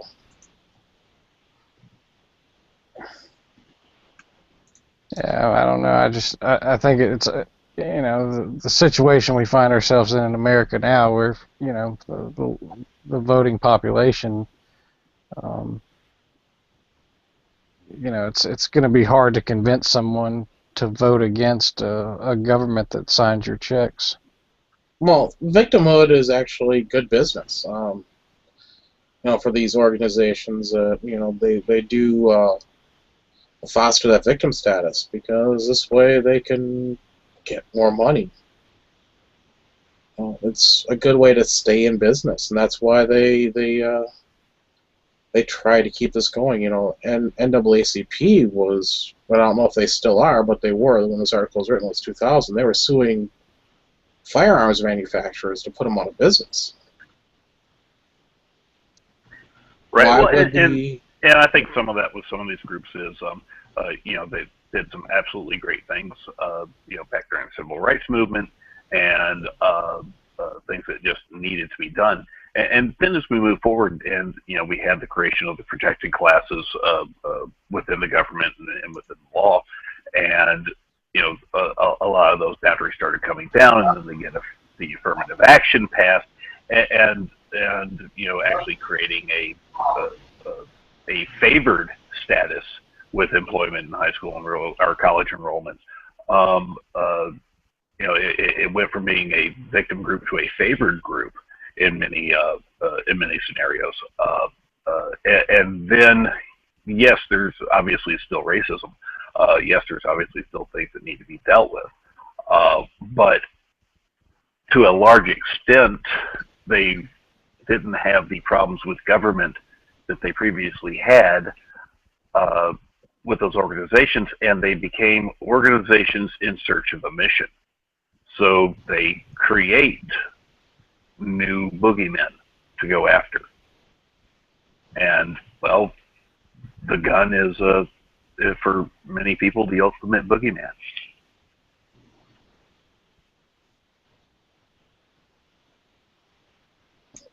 Well said. I was hoping somebody else would jump in. Sorry, I was distracted because Dano's taken off, but he was going to his second day of his CCW type of, so it's a defensive pistol class, I think. Right. Well, the next thing in this article, and we're not even halfway there yet, but we're getting pretty close, is about the anti-gun groups' love of victims. Now we're looking at the organizations that do this, and not really the main point of all this, but it is a good subpoint. Oh, and I wanted to add too, back to this, the special treatment and misleading leaders. The NRA also does this when there's no huge threat against our rights. The NRA will, come out with some. They'll make a huge deal about this little. The UN is trying to vote to Yep. take away your gun rights or something. Thank you. That's what I was trying to think Right. of. Exactly. And there's a lot worse Their offenders go-tos. than the NRA on that. Sorry, I'm not a big fan of Dudley Brown and his organization, the National Association for Gun Rights.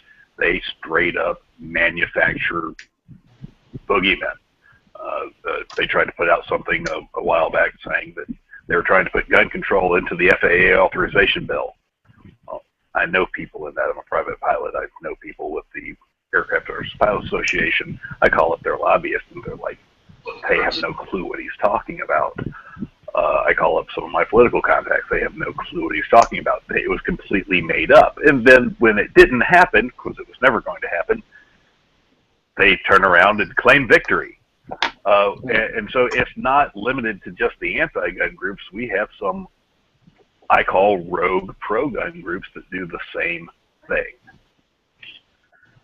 Amen. And they need to be kept in check by, and the anti-gunners ain't gonna do it, so it has to be by people like us to call them out when they're, if they're not contributing, when they're in there, what am I trying to say, by being in there and saying that they're for us, by not doing anything, that's not just okay. That's working against us in my mind. If they're gonna take, I mean, there's a finite pie. There's only so many gun owners. There's only a subset of those gun owners that are active, and there's only a subset of those active, or of those active ones, though they only have so many resources. So if somebody's going to jump into there and exploit the concept that people want to be active in support of their Second Amendment rights, the rights of protected by the Second Amendment, then that is basically anti-gun in my mind. So, amen. Call them out. They need to be held. Their feet need to be held to the fire when they're basically ripping us all off. Yeah. They don't get a pass just because they say they're pro-gun, in other words. Yeah, and it does say the she does write about the anti-gun groups love victims, and to paraphrase her a couple paragraphs here, pro-victimhood is a feature of the anti-gun special interest groups. Anything from handgun control to the Million Mom March, they want to live in fear because, fear is good for business in this case. They raise more in donations, and, so if they can get rid of guns, then, there'll be more victims. It's a ending cycle here, but, looking at it as a group, at least, this is my opinion, is that they want to be able to raise more money to be able to better pay themselves. It's that kind of situation.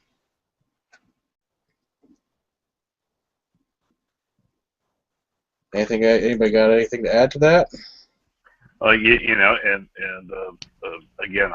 been, I've had people come to us saying, well, hey, how come you're not talking about this issue that's facing gun owners or that issue that's facing gun owners? And it's like, because they don't have any chance of passing, and I'm not going to rile up our group and try and treat gun owners as victims of an oppressive government unless, well, the government's actually trying to pass something that has a chance of going through. Yeah, if I'm in Colorado, I'm certainly going to be calling out my legislature and saying, you've got a problem, and yes, you need to join Colorado Carry or whatever the organization is there, and to work against these things. And, well, guess what happened when the people in Colorado were actually victimized by their government? They started having recall elections. So it's not exclusive to the anti-gun groups. There is a lot of that with the program groups, and I'm not going to say that that all of the we used the NAACP as an example earlier. I'm not going to say that every time they say that, hey, you're being victimized, that they're wrong, because there are some valid issues there that they work on. You just have to be able to separate the wheat from the chaff when it comes to that stuff. Yeah, well, Joe's put something really interesting in the internal chat, so if he wants to go ahead and go off on this topic, I'm all for it. No, I don't want to distract. I'm just throwing some notes in there. Something made me think of that, and I just want to see if it'll work. We can do that in a later discussion or a lobby or something. Oh, okay. That's cool. All right, we're almost to the good part. This is kind of summing it up in the next couple paragraphs here. The psychological price of being a victim. In our current society, victimhood has many perceived benefits, but there are also some serious drawbacks. Victims tend to see the world as scary and threatening places. They'll believe that others treat them differently, unfairly, or even maliciously, and that they are helpless to do anything about it. This belief that they are being mistreated and are helpless to resist generates tremendous rage and often serious depression. But for victims to show rage openly can be dangerous, if not outright suicidal. And this is a good example. A battered woman who screams at or hits her attacker may provoke worse beatings or even her own murder. And a person who successfully defends themselves loses their status as victim. Or someone whose entire identity is dependent on being a victim, the loss of victim status is just as threatening as loss of life. So unable psychologically to cope with such rage, people view themselves as victims. They use that defense mechanism to displace it into irrational beliefs about neighbors killing each other, or that the infallibility of police protection, and attempt to regain control by controlling gun owners, whom they wrongly perceive as the enemy.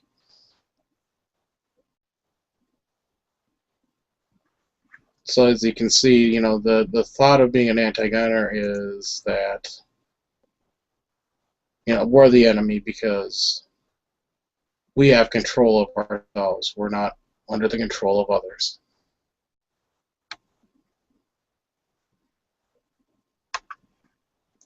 So everybody can be a victim and not, not vice versa, that we're not victims anymore. Nathan, you still alive? Didn't go a stroke on us, did you? No, I apologize. I was just I was downloading pictures of taxidermied squirrels while you were talking. I apologize. I've got more taxidermied squirrels than you can shake a stick at on my computer in a file now. Yep, and now we're going to get to the good part, and I just want to say one last thing. Say no to being a victim. No one needs to be a victim. We are quite able to stop ourselves from being a victim the majority of the time. There are chances, there are times when it's out of our control, but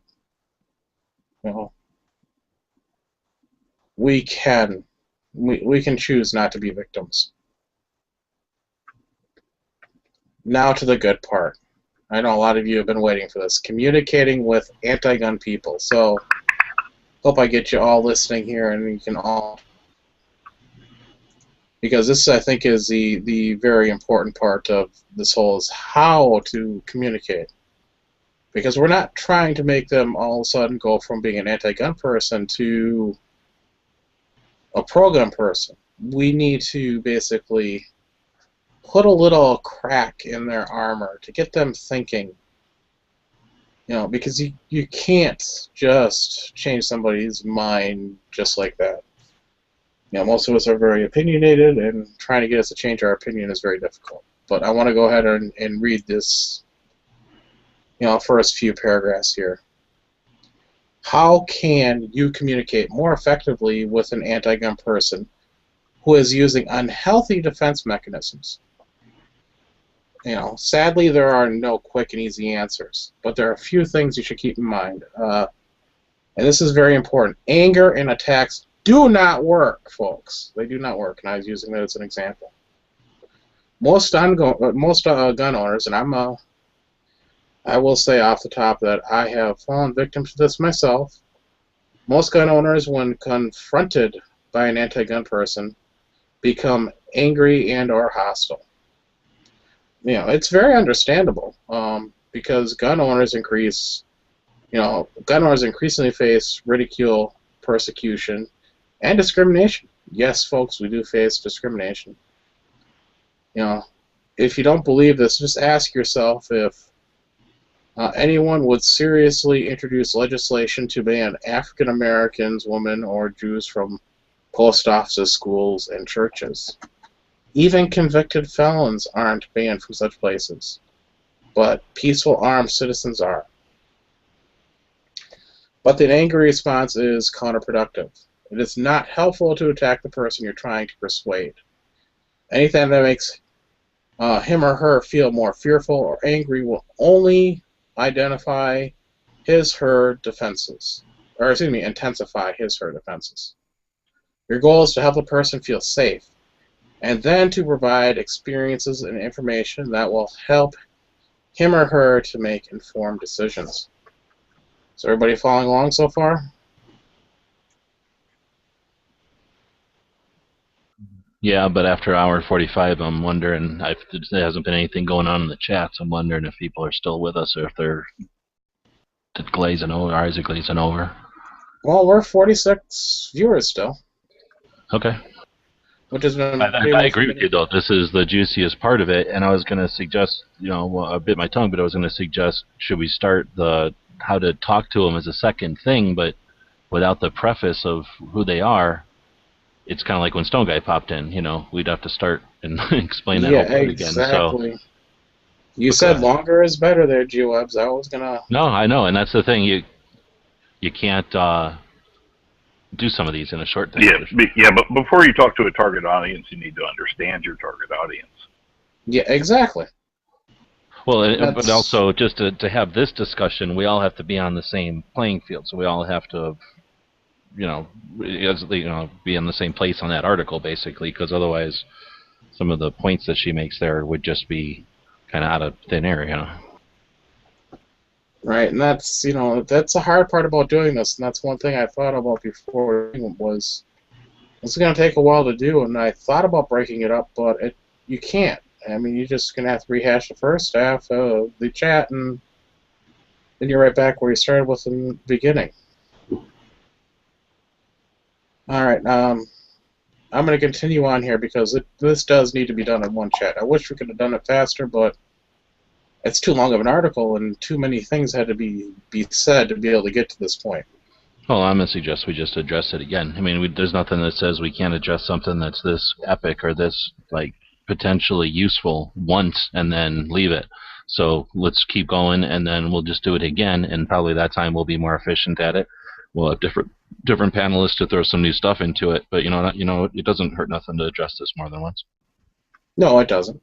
And fortunately, I had a good nap earlier, so that is good.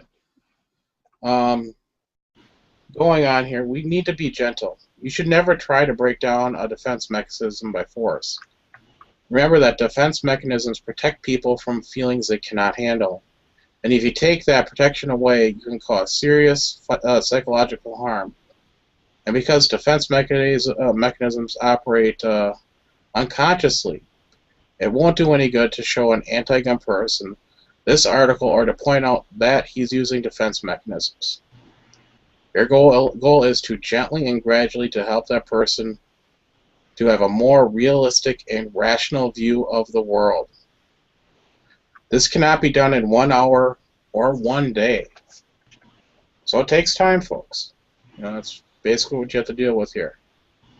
And as you reach out to these people in this way, you need to deal with both the illogical thought processes involved and the emotional reactions that anti-gun people have to firearms.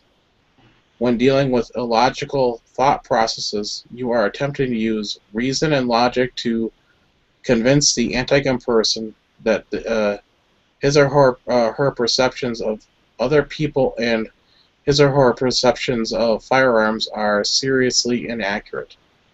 The goal is to help him or her to understand that armed citizens and firearms are not threats and may even save his or her life. And I can't stress that enough. You got to be gentle, and a lot of us have gone to the point of being, arguing and attacking. Does anybody have anything to add?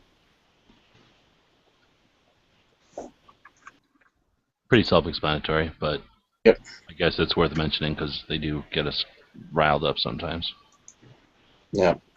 I don't know. I never get upset at anyone about that, to be honest with you. I mean, I almost always, of course, I live in Texas, so I'm kind of in a bubble too.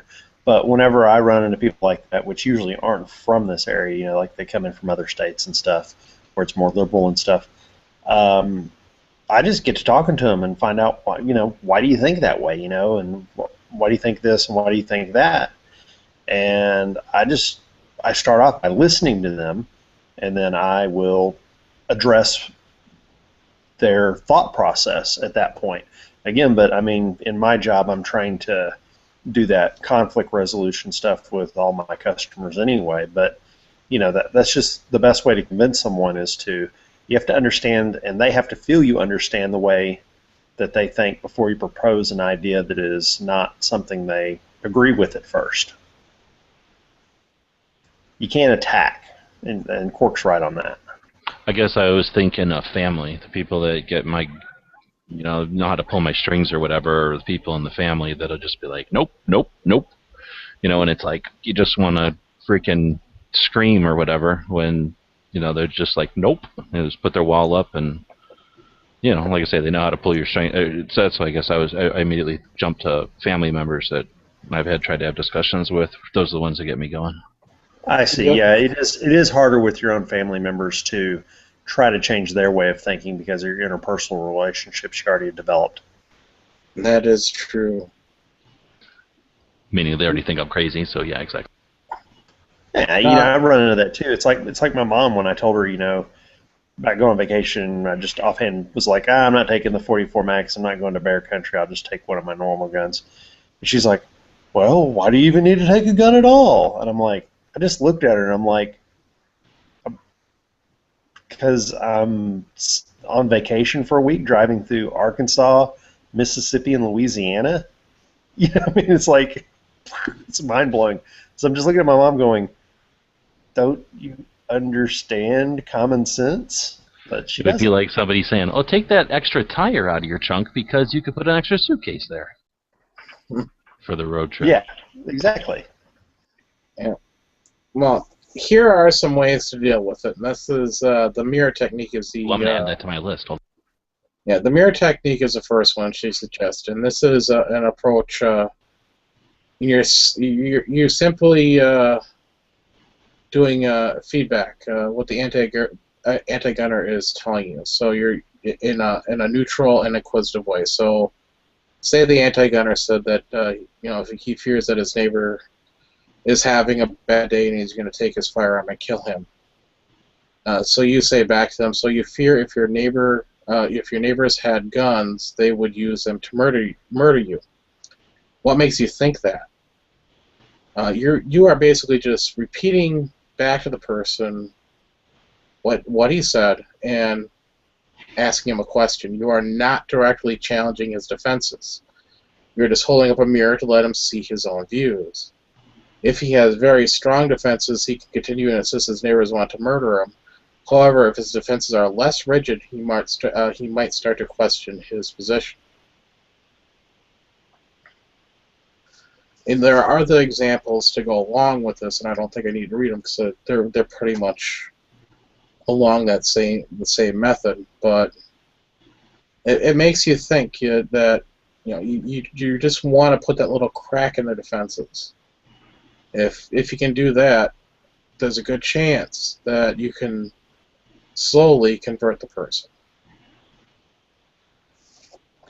I've always enjoyed the conversation I've had with people who are from an anti-gun culture, that whenever I get in a conversation with them, when they start asking me questions like, well, why do you carry a gun? And then I can kind of expand on that and about some of the reasons I do. I mean, but again, that's not a defensive thing. That's a cultural thing where they're like people from the people from the UK and stuff. Well, I usually deal with it with foreigners, but yeah, from states that don't have them and stuff. But even the guy from New Jersey can see the need to maybe carry a firearm with all the crime and stuff. But it's mainly foreigners have a foreign idea of gun ownership that they don't understand about America.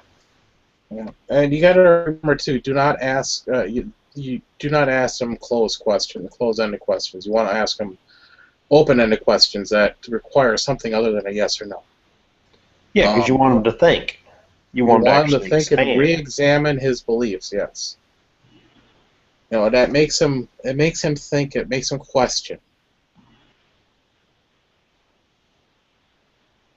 So that is a very important thing. And it's. I'm taking this article to heart, and I'm going to try this the next time this happens. So.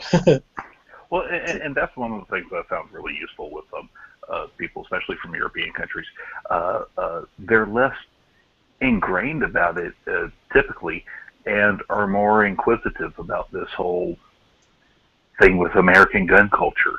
And you know, once they realize that we don't all look like the guys from Duck Dynasty, they really kind of start to see the reasonable aspects to it, because they're looking at a reasonable person, an intelligent person they're having a conversation with, that they have come to kind of like. Okay, you know, you seem to be a pretty normal guy that I like, and you own guns, and oh, you're a firearms instructor, and oh, you shoot assault rifles, you know, this evil AR-15s, and they become really curious about it if you get them at that right mindset.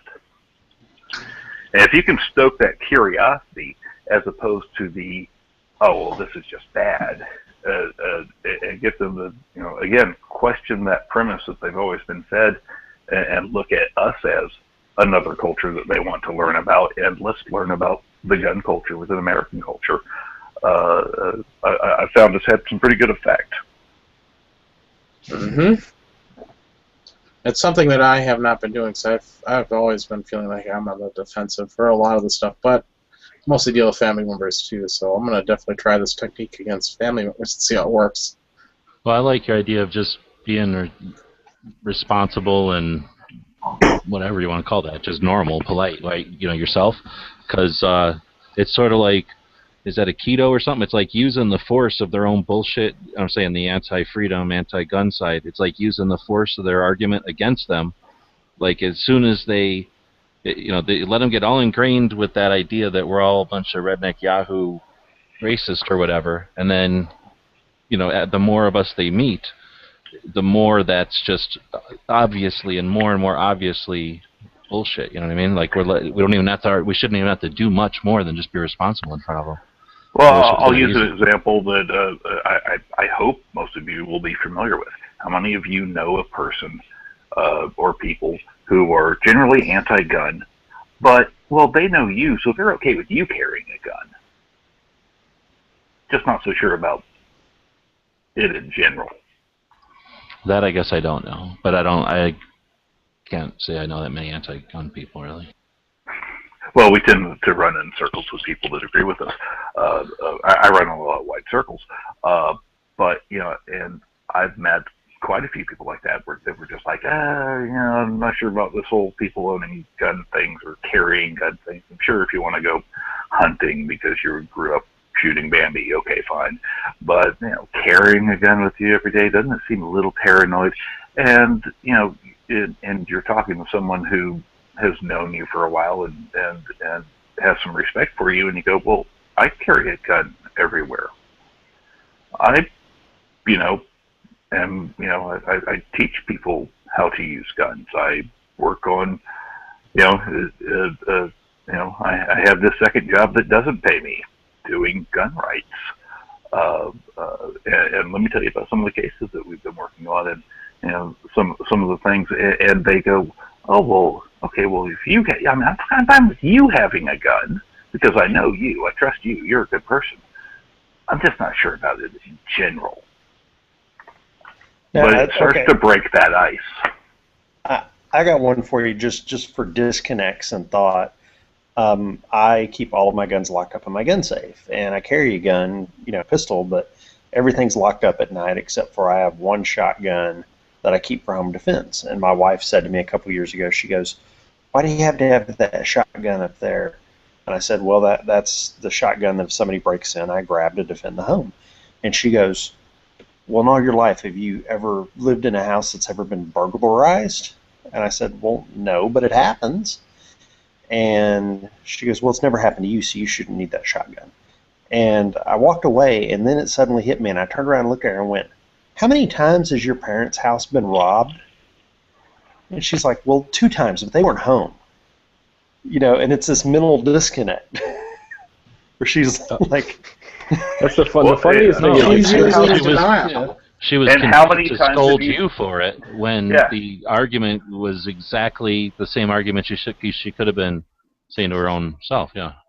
If you would have said, "Well, I think Cork was saying earlier, though, she was, what do they call it when you Denial. flip it around? Denial. They flip it around and say the exact opposite without even realizing it. Right. How many times have you died of carbon monoxide poisoning in your house? Never? Oh, well, I guess we should take out the carbon monoxide detectors as well. My favorite argument would be if you said, "Well, actually, honey, I did live in a house and someone broke in the house when I was home or something." Then she could have said, "Well, do you really think it's going to happen again? I mean, what are the chances of that happening twice?" What are the odds of that happening? Yeah. I mean, it's like lightning striking twice. I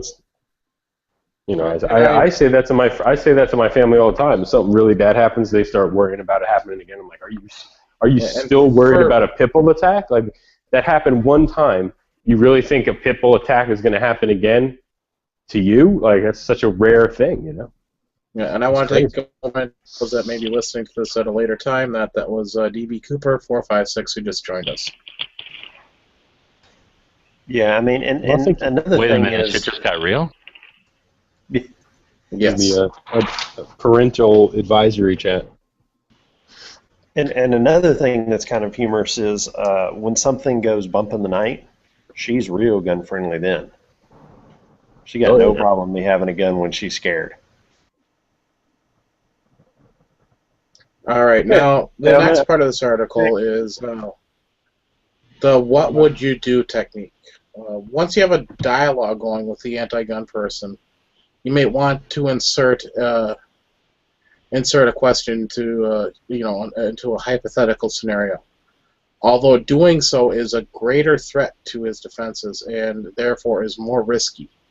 So keep that in mind. If you've just broken down a little barrier that you may not want to risk it quite yet, you might want to keep going down and making him think about that some more.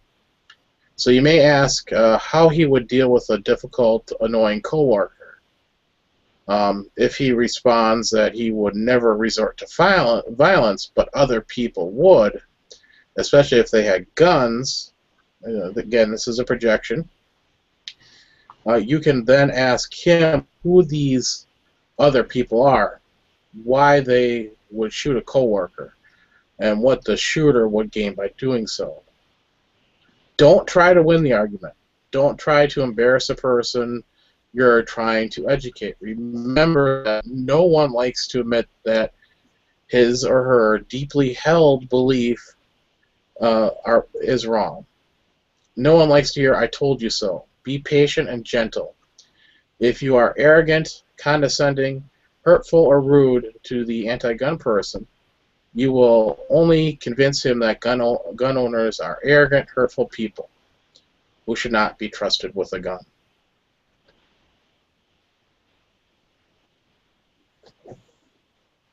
Does that make sense to everybody? Yeah. So we ask them, who are your coworkers that would act violent against your No, if other they're coworker? saying like, okay, we don't want people to own guns because we think that would encourage people to act on their violence. So then you go, okay, instead of challenging that statement, you go, that's interesting. I wonder, what do you think stops people from being violent with staplers or with a chair right now? Because they're obviously violent, and the gun would enable them to act on that violence. What is it about I wonder what it is about the gun, or maybe by asking them, what is it about the gun? Kind of angle into the fucking obvious, like these people are not violent, but angle into it and try to get them to understand or to explain to you. Because it also, I don't know if you've already covered it or if you're gonna, but the open-ended thing. You want them to have to think. You don't just go, like, if you want a little kid to learn, you don't go, is 2 plus 2 4? Is 4 plus 4 8? So they just say yes or no. You ask them what 2 plus 2 is, so they have to do the work. And that's the same thing. You want to make these people aware of that blind spot they have, so you just keep asking them questions until they keep focusing on this blind spot from different angles, right? Yep, making them think about their own thoughts on the subject. And the statistics are only so useful in these types of debates. I won't even call it debate, but these types of discussions. But one of them is that again, having the history and the tracking that we do here in Florida, we're also able to definitively show that generally gun owners commit far fewer violent crimes than just the general population. And there's a reason for that. Say I'm a person who's a little bit of a hothead, just a little bit. If I'm not carrying a gun, am I more apt to get into a fist fight with someone than if I am carrying a gun? Because I think we all know as gun owners, when you escalate violence just by the fact that, yes, I have a gun, and this almost plays into one of the anti-gun things, is that, yeah, if things get too out of control, it can lead to a lethal force incident. And, of course, we all want to avoid that. And I think anyone who's had any training has been trained, you try to avoid confrontation at almost all cost. And that's what gun owners generally do, is they avoid conflict because the consequences can be dire, and they recognize that. And that's why we, as a group, have a lower incidence of violent crime. Yeah. Also keep in mind, this is actually a little bit farther down in the article, that people feel rather than think when they have these strong opinions. They feel, they don't think about the numbers, they feel it. So using right, so statistics are they're very hard to use effectively. It is a reinforcing point, but you've got to get them to kind of see the mindset of, yeah, I carry a gun, and of course somebody starts spitting in my face. If I'm not carrying a gun, I might punch him. If I am carrying a gun, I'm probably just going to walk away, because if it turns into a full-on fight and they reach for that gun, then I got to shoot them, and I don't want to shoot them. So I'm just going to walk away, and this guy spit in my face, and it is what it is, and I'll go wash my face later. Well, we're kind of feeding into this next one, which is diffusing emotional reactions, and that's, rational arguments alone are not likely to succeed, because people feel rather than think. And you're also going to have to deal with the emotional responses of the anti-gun person. Remember that most people have been conditioned to associate firearms with dead toddlers, more so now than in 2000, definitely. Especially what happened at Sandy Hook. So you need to change that person's emotional responses along with their thoughts. One way to do this is to put the anti-gun person or his or her family at a hypothetical crime scene and ask what he would like to have happen. Now, this is the example that she uses. Imagine your wife is in a parking lot at the supermarket and two men grab her. One holds a knife to her throat while the other tears her clothes off. If you see this happen and have a gun, what should you do? What would happen next? What if after 5 minutes the police still haven't arrived? You got to ask these questions. You just let them answer the questions and mentally walk through the scenario. Don't argue with his answers. You're just planting seeds in his mind that can help change his emotional responses. I think that's good. You'll separate the true pacifist from someone who's just going on what they heard in the news, whatever brainwash they got that week from, Bill Maher or Rachel Maddow. You know what I mean? Because there will be some people, I think, I've met them, I know people like, that will say, if I had a gun by then, if I pulled it out, they'd stab her. I'd just make it worse. Just having a gun's going to make it worse. If they're going to rape her, if they're going to rape my wife, I'd rather just have them rape my wife in front of me than me pull out a gun and they stab her in the neck. It's a true, I will do nothing. I will take it. I will take all of it. I won't fight back at all. That's my, and then you'll separate some other people who will be like, oh yeah, it's a good point. I guess I'd blow one of them away or something, It's very hard to rationalize the use of force when they feel that, and it's doesn't necessarily always bear out this way, but they feel like that they're in the fight or flight response, that they are always going to default to flight. I think it goes back to, are we talking to these people about are we trying to win them over to the right to own firearms, or are we trying to win them over to using firearms in self-defense? Because if we're going after the just pure Second Amendment, the right to own arms, or the right to deal with, or to the part where they should just deal with other people owning firearms and be willing to live with that, then I think you're right. You're not going to change somebody's mind in one conversation. So you're definitely not going to be able to take a pacifist and turn him into somebody who's not. But I was going to say, I think staging that scenario is the poor. There's like creating a no-win scenario, because you're taking that person so far out of their comfort zone by making that unlikely scenario. Now they can say something as unlikely as what DB said. Now they can just stab her. So in other words, you've created this fantasy to them. They can just continue on with fantasy ideas because it's not even near realistic for them. If you're trying to break down a deeply held conception like, having guns are bad, with somebody, and I mean, not just somebody who's a fence sitter, haven't really thought about it, sure. I mean, if you're trying to break down these misconceptions with, say, a friend, trying to do it all in one conversation ain't going to work. The defenses are going to go up. It is an iceberg that you have to chip away at over time with the minor things. Well, this makes sense. And you'll find, once you've kind of cracked that ice, they'll come back to you from time to time and say, well, what about this? And then they'll start seeing things in the news. You've noticed where you find out something new. You've learned something new today. And then for the next 3 weeks, everywhere you go, you see that new thing that you've learned about. Because it's not because it wasn't there before, it's just you've started to notice it. When you take someone who's anti-gun and or is really kind of a fence sitter but leaning anti-gun, who hasn't really explored it, isn't just breathing fire anti-gun, you're never going to get through to those people. But what we're really talking about are your fence sitters.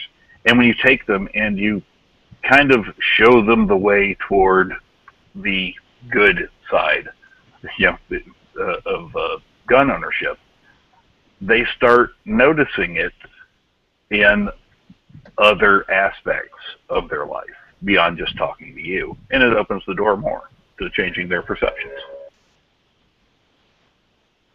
Yeah, and like G Web said, this is not something that's just aimed here for the United States. It's aimed for almost everywhere. That people that don't have a Second Amendment, like Canada.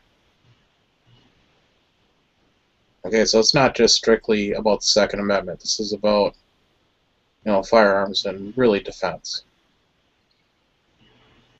Right, and generally the self-defense aspects are really the most important, because people who are anti-gun, for the most part, aren't anti-gun because they don't believe in people hunting rabbit. They're not anti-gun because they have a problem with Olympic shooting sports and marksmanship practice. I tell people all the time, if I'm, long-range shooting for me is like playing golf for other people. I try a bit of both, and well, I'm only good at one of the two. But they don't have a problem with the target shooters. They don't have generally a problem with the hunters. It's us crazy wacko people that think we're going to be attacked when we're walking down the street in New Orleans who would carry a gun. That's a good point. I said this the other night in a chat, and it's like my new theory. I just dwell on this like whenever I think about it. Is they're not so much anti-gun as they are anti-self-defense. And if you go by state, the states that are the anti-gun, it's not just guns. It's pepper spray. It's knives. It's batons. It's brass knuckles, blackjacks. Right. It's like any kind of implement, a tool. Tasers. Well, tasers are illegal in New York. Stun guns are illegal. It's not really that they're anti-self-defense. Most people are generally pro-self-defense. It's just they don't trust the person walking by them isn't violent. Right. If that person were to be attacked, they'd be fine with it. But how can an old person or me? I have a bad back. My back's been killing me all day. But how can I defend myself without a taser or some pepper spray against a gang of two, or even a gang of one? Like a younger person who's going to kick my ass, or with a knife. They just want to take away all your tools that you might have for self-defense, so that your only option should be either a physical fight with fists versus a weapon from the bad guy, or a telephone call to 911 and cower. And we've seen these videos where it's like, use things like scissors, urinate on yourself, vomit, use a chair to, this is what they want you to use. It's not like, we're anti-gun, but here, we are in favor of tasers. I've never heard an anti-gunner say, you don't need a gun now. There's these new things called taser C2s. You can just tase somebody. They want to ban tasers and all that stuff as well. Oh, it's already banned. Where I'm from, it's illegal. Right. It's because they're afraid that someone is going to turn that on them. It is this mistrust of your fellow man. Look, I've been all over the world in some of the best and worst places in the world, and I can tell you unequivocally that most people are inherently good. It is, as someone said earlier, it's just something that's ingrained into our psyche as human beings, that most people are good people. It is those very few that would do evil upon the innocent that we arm ourselves against. And I don't want to live in a country where only those who would do evil, who would violate the law anyway, are strong, and their would-be victims are defenseless.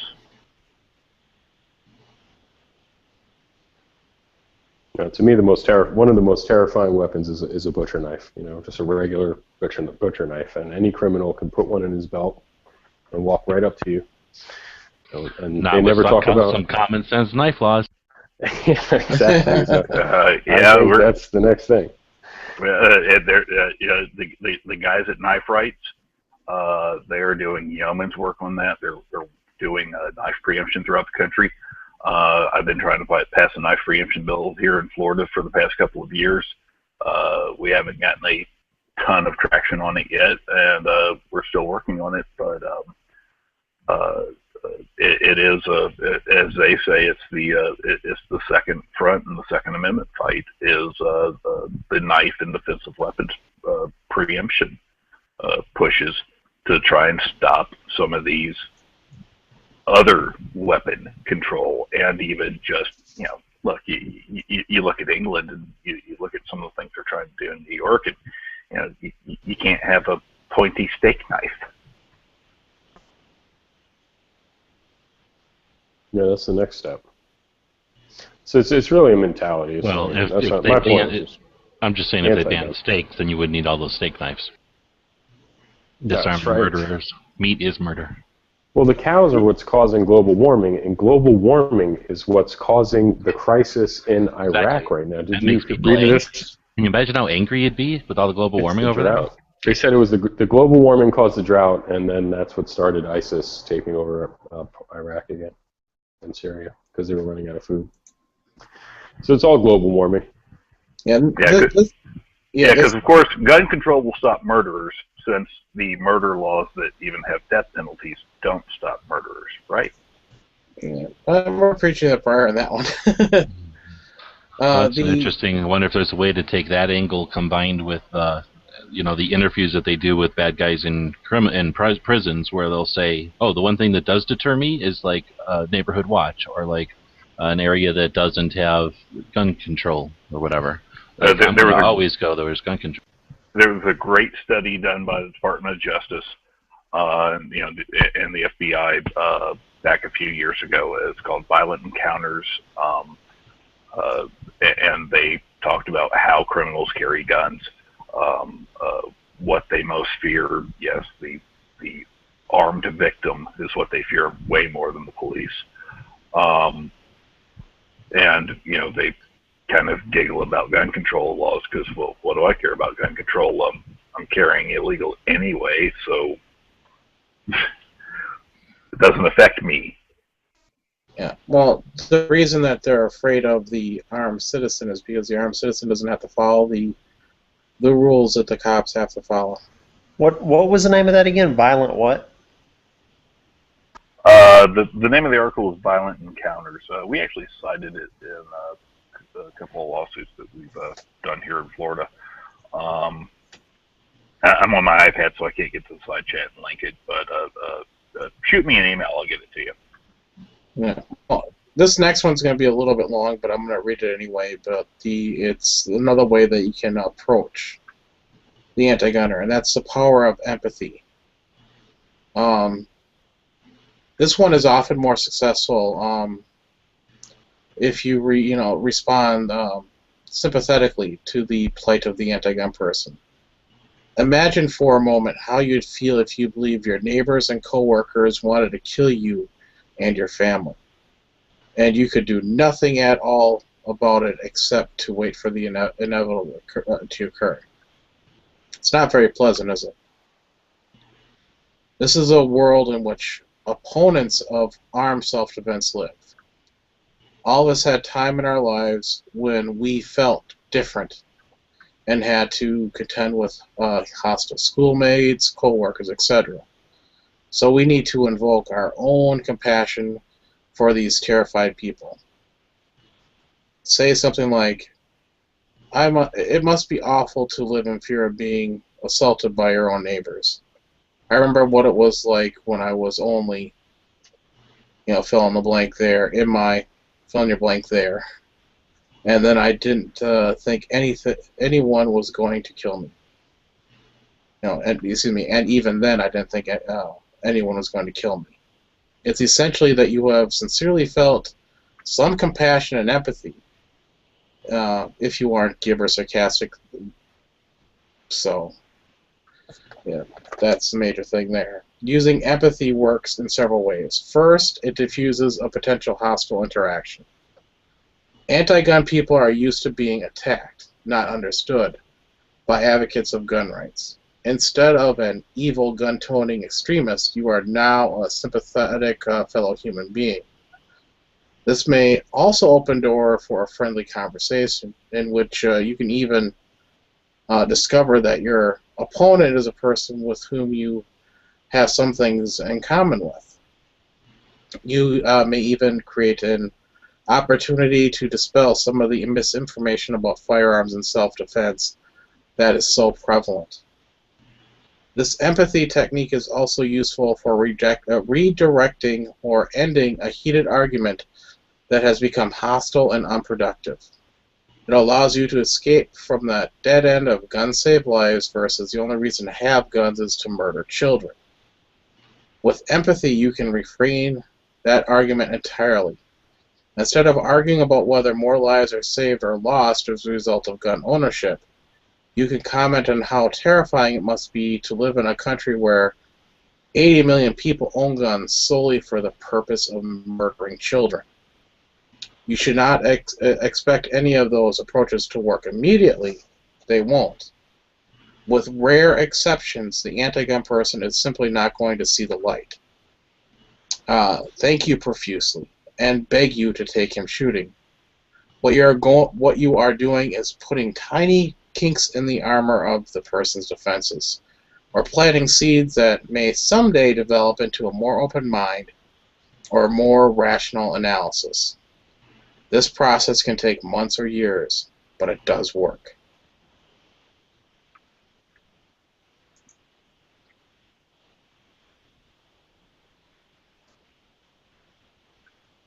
Nobody's got anything to add to that?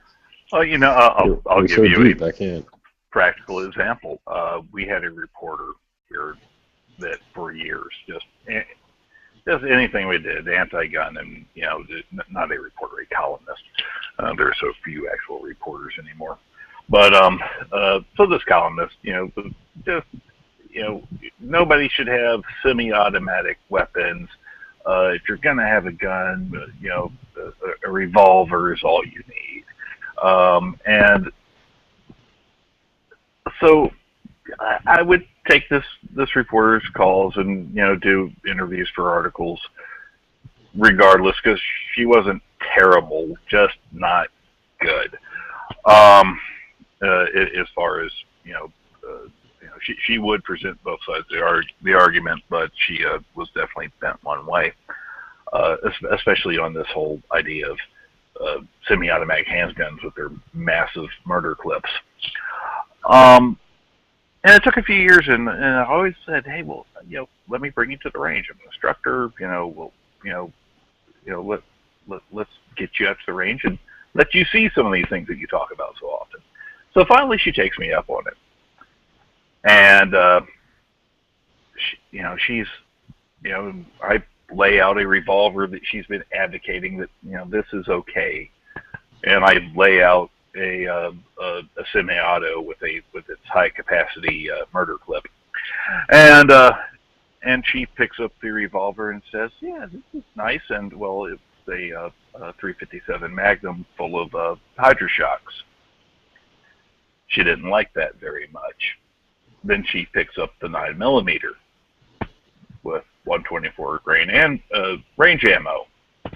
"Oh, well, this is much better." Never had a problem with her on semi-autos, and after showing her how the magazine is that's how many bullets it holds because that's the length of the handle on the gun, she got it at that point. That, oh, well, these aren't ridiculous extended magazines. This is just, okay, the handle fits the size of the average hand, and that's how many rounds fits in the magazine. Okay, I get it. And those articles stopped. A little exposure can go a long way. Well, yeah, these farther down. These gun critics and people who are writing these articles and anti-gun articles and blogs and stuff, they've never shot a gun. Probably some of them never even held one. They don't know anything about them. It's shocking. Like, to educate yourself, if you're going to hate something, at least educate yourself on what you're hating. I mean, and so you don't risk your sounding totally ignorant. If you hate cars, you better know something about cars. Hey, I don't need to be raped to know I'm against rape. Night, Nathan. How do you know? You never tried it, G-Webs. Yeah, you know what I mean. Anyway. I never remember. No, I the hear barrel you. shroud, it's the thing that goes up. You don't want to ever be that person. Especially when they're writing legislation as our representatives, they definitely should be tasked with that. But to require somebody who's just plain anti-gun, I mean, come on, it's a free country. They can be anti-gun just because it's Tuesday or whatever. Oh, I meant the journalist. I mean, he's okay. specifically. Yeah. I mean, if you're writing articles about it and you don't know much about them, figure that out. Right. I mean, the thing is, especially talking about the range scenario thing, trying to get someone that's anti-gun to even come that far to even want to do that.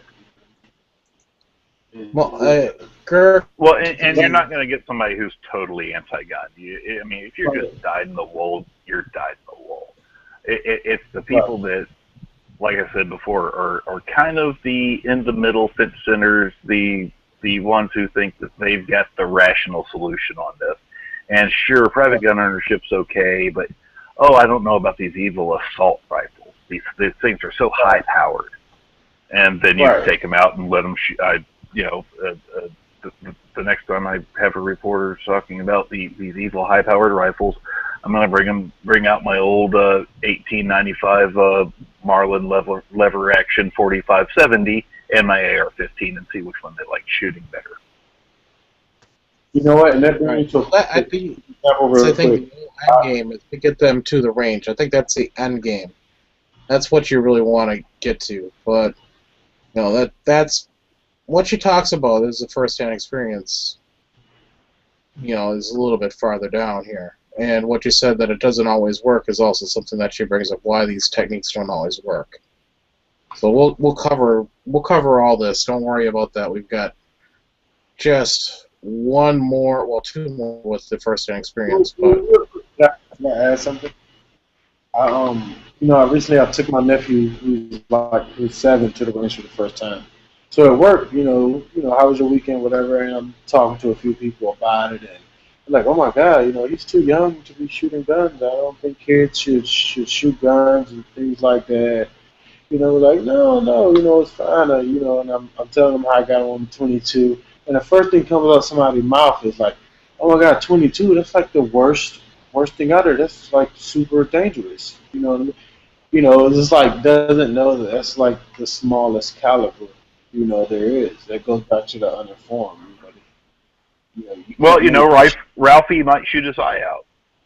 Right. But I mean, you shouldn't make opinions and decisions about something that you know nothing about. That's my point. But that's also human nature is to make Well, go ahead, Jules. I was just going to say, can we use that as a angle that if they're going to be out there and putting their foot in their mouths basically by doing just what we say they shouldn't be doing, right? We know we're saying that because they do it often and pretty much regularly. We do a pretty good job of mocking them in our own community when we're, elbowing each other and saying, hey, get a load of this. But is there some way that we could be better capitalizing on this?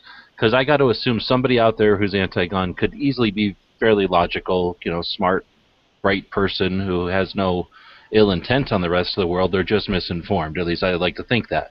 So if we illustrate to them that there are people that are pointing them in the direction they're being pointed are basically idiots, and they're not even taking the moment or two it takes to go research something online on Google or whatever, maybe that'll show them that they're being led by incompetency.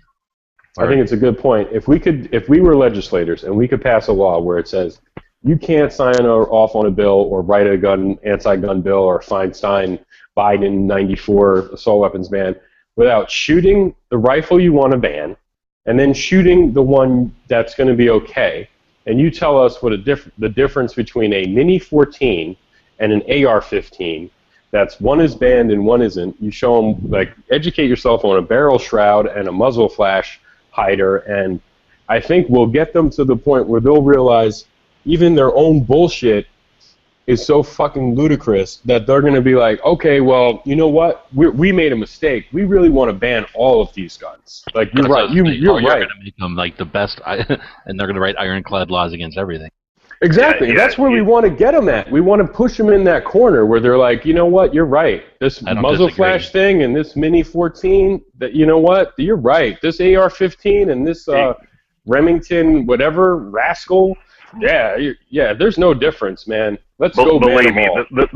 A lot of the staffers that are helping to write these laws, and I'm talking about specifically at the federal level and at the state levels. Look, they've got ATF SWAT agents who have tons of firearms experience and do know what they're talking about when they write these things. The legislators themselves don't. They just know that guns are bad. They don't want to educate themselves or the public about these ergonomic features. They want to peddle, oh, well, this military hardware has no place on our streets. And there's some interesting legal history to that too that I won't get into today, but it's it's kind of fun, the whole military feature test. But they don't want good information out there to the public. They want to push their agenda. And this is, again, you're not going to change the dyed in the wool. You're not going to take Dianne Feinstein to arraign and range and teach her all about guns. You could turn Dianne Feinstein into a gun expert, and she would just craft more laws talking about what anything with a Browning action should be banned. Oh, I would love it. That's what I'm talking about. That's where I want them to go, because then they're going to lose every time. They win with the stupid military stuff. You know, they win with the muzzle flash, barrel shroud, pistol grip. Oh, but they're going to keep doing that because it's misinformation to the public. They know it's misinformation. Well, no, he's agreeing. That's what he's saying. Yeah, I mean, if that's what they, yeah, I want to get them away from it, because, you know, you're right. I mean, Dianne Feinstein, I think she carried a .357 revolver in her purse for like 10 years. She might know a little bit more about guns than we think. You know, when they tried to blow up her house in San Francisco or whatever. Well, yeah, she trusts herself. She doesn't trust society. Oh, right. But I'm just saying, like, you're right. They have these people who help write the bills, because there's no way they can, these exempt lists and non-exempt stuff, there's no way that they're doing it. These politicians, when they get asked, like, about a barrel shroud, they have no idea. Like, they don't know what any of the stuff is. So they sign off on these things. They look absolutely stupid. But those people are so naive. I would love to have them make up, like, if you took those people to the range and you showed them what little difference there is between a Mini 14 ranch rifle and an AR-15, I would love for them to change their mind and go even more hardcore. I just want them to get more left. I want them to get more radical and say, you know what, we need to, like you said, now let's talk about actions, Browning actions, Garand action, like any Garand, any, like, I want them to do that, because that's when they're going to lose. There's no way they can win that. DB, educating them is the last step. I mean, that's really, the thing that's, we're trying to break the minds of the people, not the government. Those people are most likely going to follow political lines for the most part. Well, and plus they are the representatives. So if we win the mind, like you're saying, of basically the populace or the people at large, then they're going to demand representatives that reflect their goal or ideals or whatever. Exactly. Yeah. Here in Florida, before every legislative session, there's an organized range day for the legislators. It's been going on for years, but before I started doing Florida Carry, they go out there and shoot guns and just kind of have a day of it, and they talk about, well, what they think is important amongst themselves for dealing with gun policy during the day,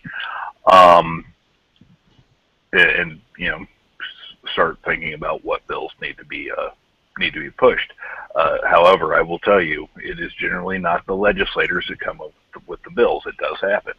But it's all the bills have been filed in Florida in the years since I've been doing this have come from either my organization or the NRA or us in the NRA working hand in hand to craft new legislation and bring to our legislators and say, hey, this is what we need, and let me show you why. First, we need to change the public's opinion, and then we can worry about the legislature and. At least in this chat. But I want to go on to the next part here, and that's the corrective experiences. Perhaps the most effective way to dissolve defense mechanisms, however, is by providing corrective experiences. Corrective experiences are experiences that allow a person to learn that his ideas about gun owners and guns are incorrect in a safe and non-threatening way. To provide a corrective experience, you first allow the person to attempt to project his incorrect ideas onto you. Then you demonstrate that he is wrong by your behavior, not by arguing. And this is a good example here. The anti-gunner will unconsciously attempt to provoke you by claiming that gun owners are uneducated rednecks, or by treating you as if you are an uneducated redneck. When I'm speaking tonight, I feel like I am.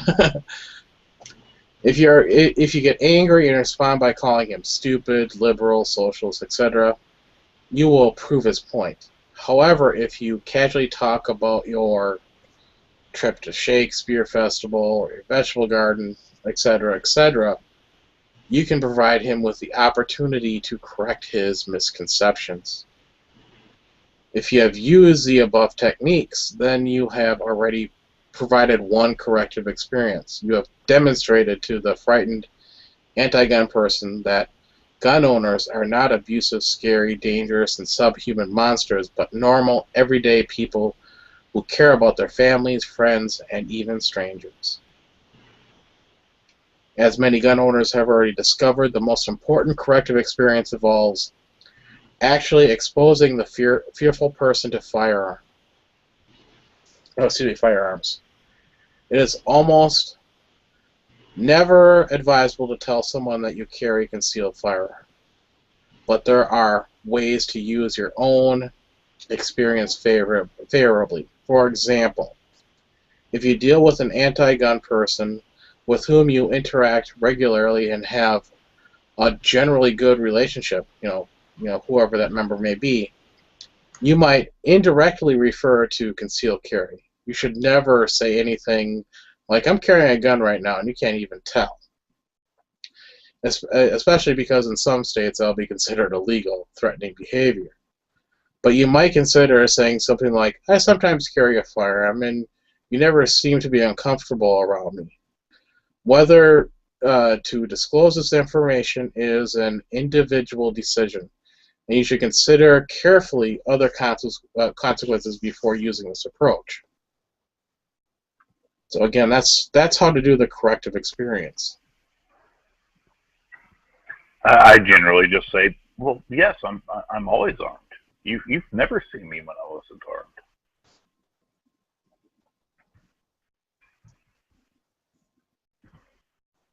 That might be actually hurting the cause, though. Well, as long as you act responsibly and you're a good role model, then I've found it very effective because there again, I'm dealing with people who have known me in many situations, have known me for years, know me to be a reasonable, rational person that they trust, and they go, "You always have a gun?"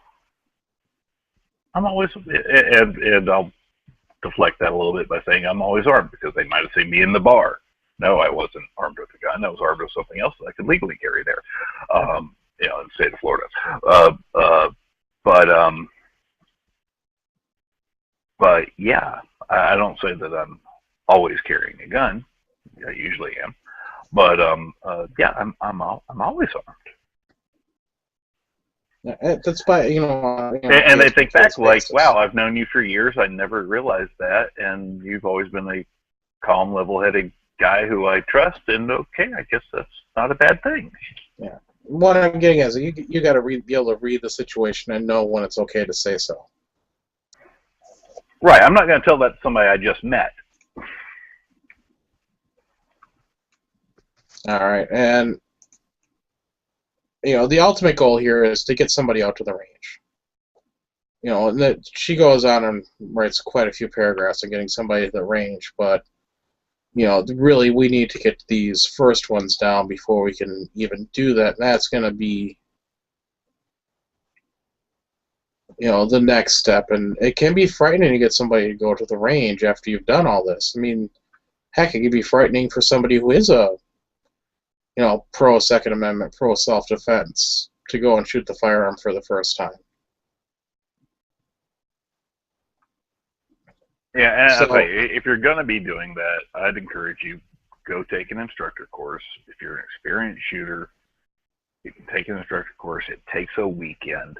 It reinforces what you need to do out the range, plus it's going to set their mind at ease when you're saying, oh, well, let me take you to the range. Well, yeah, I'm a certified instructor. That ratchets us up in their brain. It's not just, oh, some gun nut trying to bring me to the range to, make me shoot a Uzi. It's, oh, well, I have a certified instructor here saying they're going to bring me to the range and teach me safe handgun. Okay, well, that's I can do that.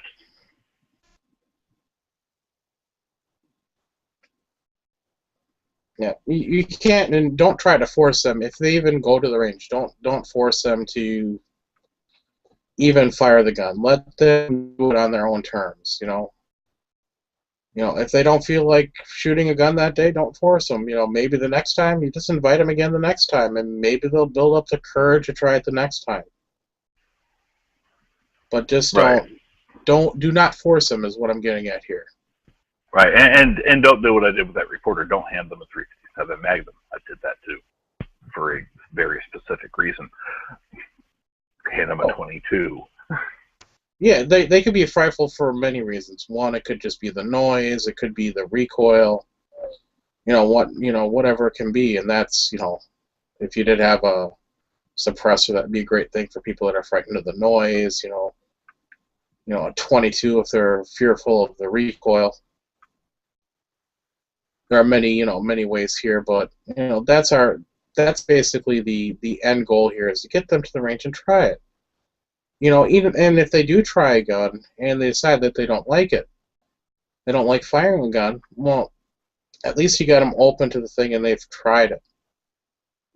They may not be anti-gun. This may be something that they're not comfortable with. So do not force them to, now that you've gone there, you're going to call me next time, and they may not want to. But you can keep inviting them and be open about it, and if they say no, and it's fine, just take it, take that answer for what it is. But I want to explain why these techniques do not always work, and that's going to basically wrap up this chat. You should remember you will not be successful with all anti-gun people. Some people are so terrified and have such strong defenses that it is not possible for someone without professional training to get through to them. Some people have their minds made up and refuse to consider opening them.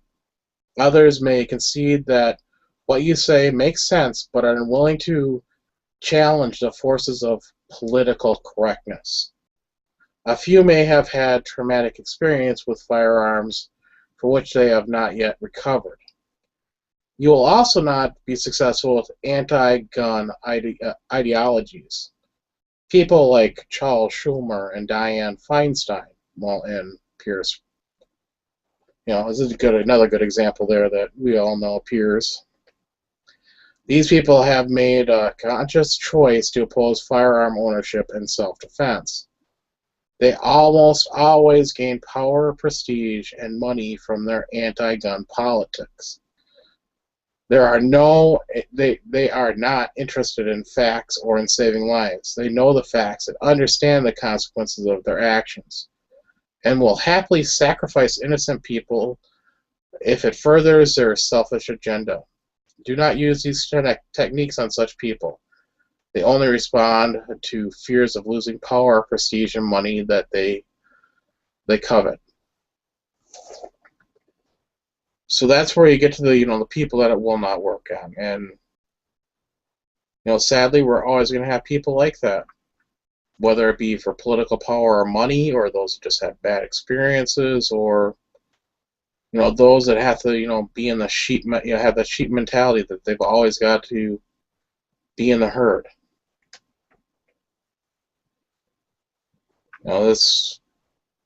This chat has been going on for almost 3 hours, so if anybody wants to get out their last thoughts, I'd like to hear them. Yeah, I don't even try to argue. If someone had like a family member killed or accidentally murdered or something, I wouldn't even get into it. It's way too emotional. It's way too personal for them. You know what I mean? Like, so there's really no point in it for me. You know what I mean? And you never argue with an anti-gunner. Never argue. Yeah, and then with the like he said or she said, with the Chucky Schumers of the world and the Feinsteins of the world and all those, they really don't care. They've made up. There's no changing their mind. The only thing they're scared of is losing office. Right, and don't assume that someone who's been a quote-unquote victim of gun violence is automatically going to be anti-gun. I know someone who was, her own husband tried to kill her, blinded her, shot her in the head. Just a horrific scenario. And you know, she comes to me one day and she said, Sean, I read this this article in the newspaper about some legislation you guys are pushing, and I just wanted to thank you. And she said, and I think this, you know, that what you're doing is great, and you know, I still, you know, she said, and I keep my 38 right by my bed because I'm never going to be a victim again. All right. I can just say, like, you know, we're talking to anyone anti-gun or, you know, in the middle. Just the calm approach is the best approach. Even if they start flipping their shit, you never, you know, flip out, get mad, yell at them, and things like that, because it just makes your image even worse. You know, their image doesn't matter. You know, it isn't. Their image isn't going to lean anyone, you know, here or there, but ours will. So we have a comment, and we gotta, you know, especially think, you know, before we speak, and our responses not necessarily have to be on point, but can't be, you know, super radical. Like, you know, you need a gun, you know, you gotta have a gun. No, you know, just make them feel welcoming and things like that. I just want to, and then to add on to that is just remember, unless you're in one of the 4 states in this entire country that are like completely banned, they're coming from a point of disadvantage where they're trying to take something that you already have. Like, for the most part, you already own it.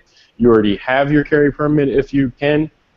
You know, it's like they're already behind the curve. You know what I mean? So they're trying to take something that you already got. Imagine if it was us trying to argue to get back what they took from us. Like, we would be we're the one, then, you know, we would be getting more upset than we should because we're trying to get it back. They're trying to take it. So it's, you know, let them get upset. Let them get really angry and scream and yell. One thing I have to say is we have to take the moral high ground. We have to be the ones that are calm, rational. And that's going to be what helps us succeed. We cannot be the ones that are out there attacking. And this is, you know, really on an individual basis. This is a grassroots type of movement. This is not something that is going to be easily done. This is going to be hard work for us to change the mindsets of people. So don't expect this to, you know, to happen overnight. This could take, you know, days, weeks, months, or even, you know, even possibly years to change one person's opinion. But if we can start doing this one person at a time, and then they can start doing it, it's going to, you know, really start affecting a lot of people. So we got to keep that in mind. Don't expect this to be easy work. We've got the hard fight ahead of us.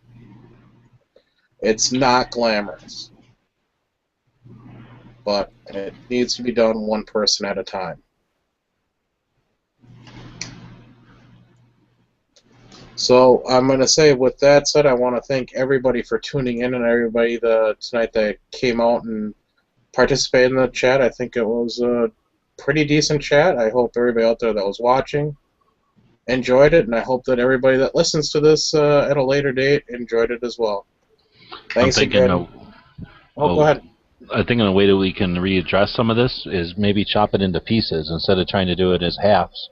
Address maybe one point of view and discuss that alone in a chat, and then one way to, you know, one kind of counterpoint method. You know what I'm saying? So we can keep addressing these points, because I think that I'd like to think that one of the best things we can do, besides just entertain people watching us fight about stuff once in a while, or, you know, tell people how wrong they are about 9mm, would be to get information across that people can use in real life and talk to people at work and at church and at, you know, whatever clubs they're in or whatever it is, you know, when they're not gun people. I don't want to keep saying anti-gun, but you know what I'm saying. I think if we can get that information across, and I think this has been super interesting. I mean, hopefully it wasn't dry. The chat was a little slow, but people said they were paying attention, so hopefully this is keeping people's attention. I think it's worth addressing over and over. Maybe not every week, but often. Yeah, maybe once a month or something like that. Maybe on the middle of the month, every second matters. Oh, I'm digging that. Yeah, I really like that idea. Because that is what we're really aiming with. When I thought of this chat, I was thinking every second matters, because it fits right in what we're trying to do with our every second matters. Exactly. It's like beginning. ammunition for the conversations we're starting. Yep. And I think that'd be a great Yeah, it's middle of the month chat. All right. So we'll be talking about this coming up. Our Every Second Matters chat is coming up early this. Well, next But week, we I need to think. get somebody Jewish and somebody female in here. That is true. But we'll, the middle of the month, probably around the 15th or so, we'll probably bring this topic back up again. Unfortunately, I'm only half Jew, so maybe I'll join half the chat or something. And you're Like kind tonight. of girly, but now we want full-blooded victims. All right. Well, again, thanks everybody, and enjoy the night.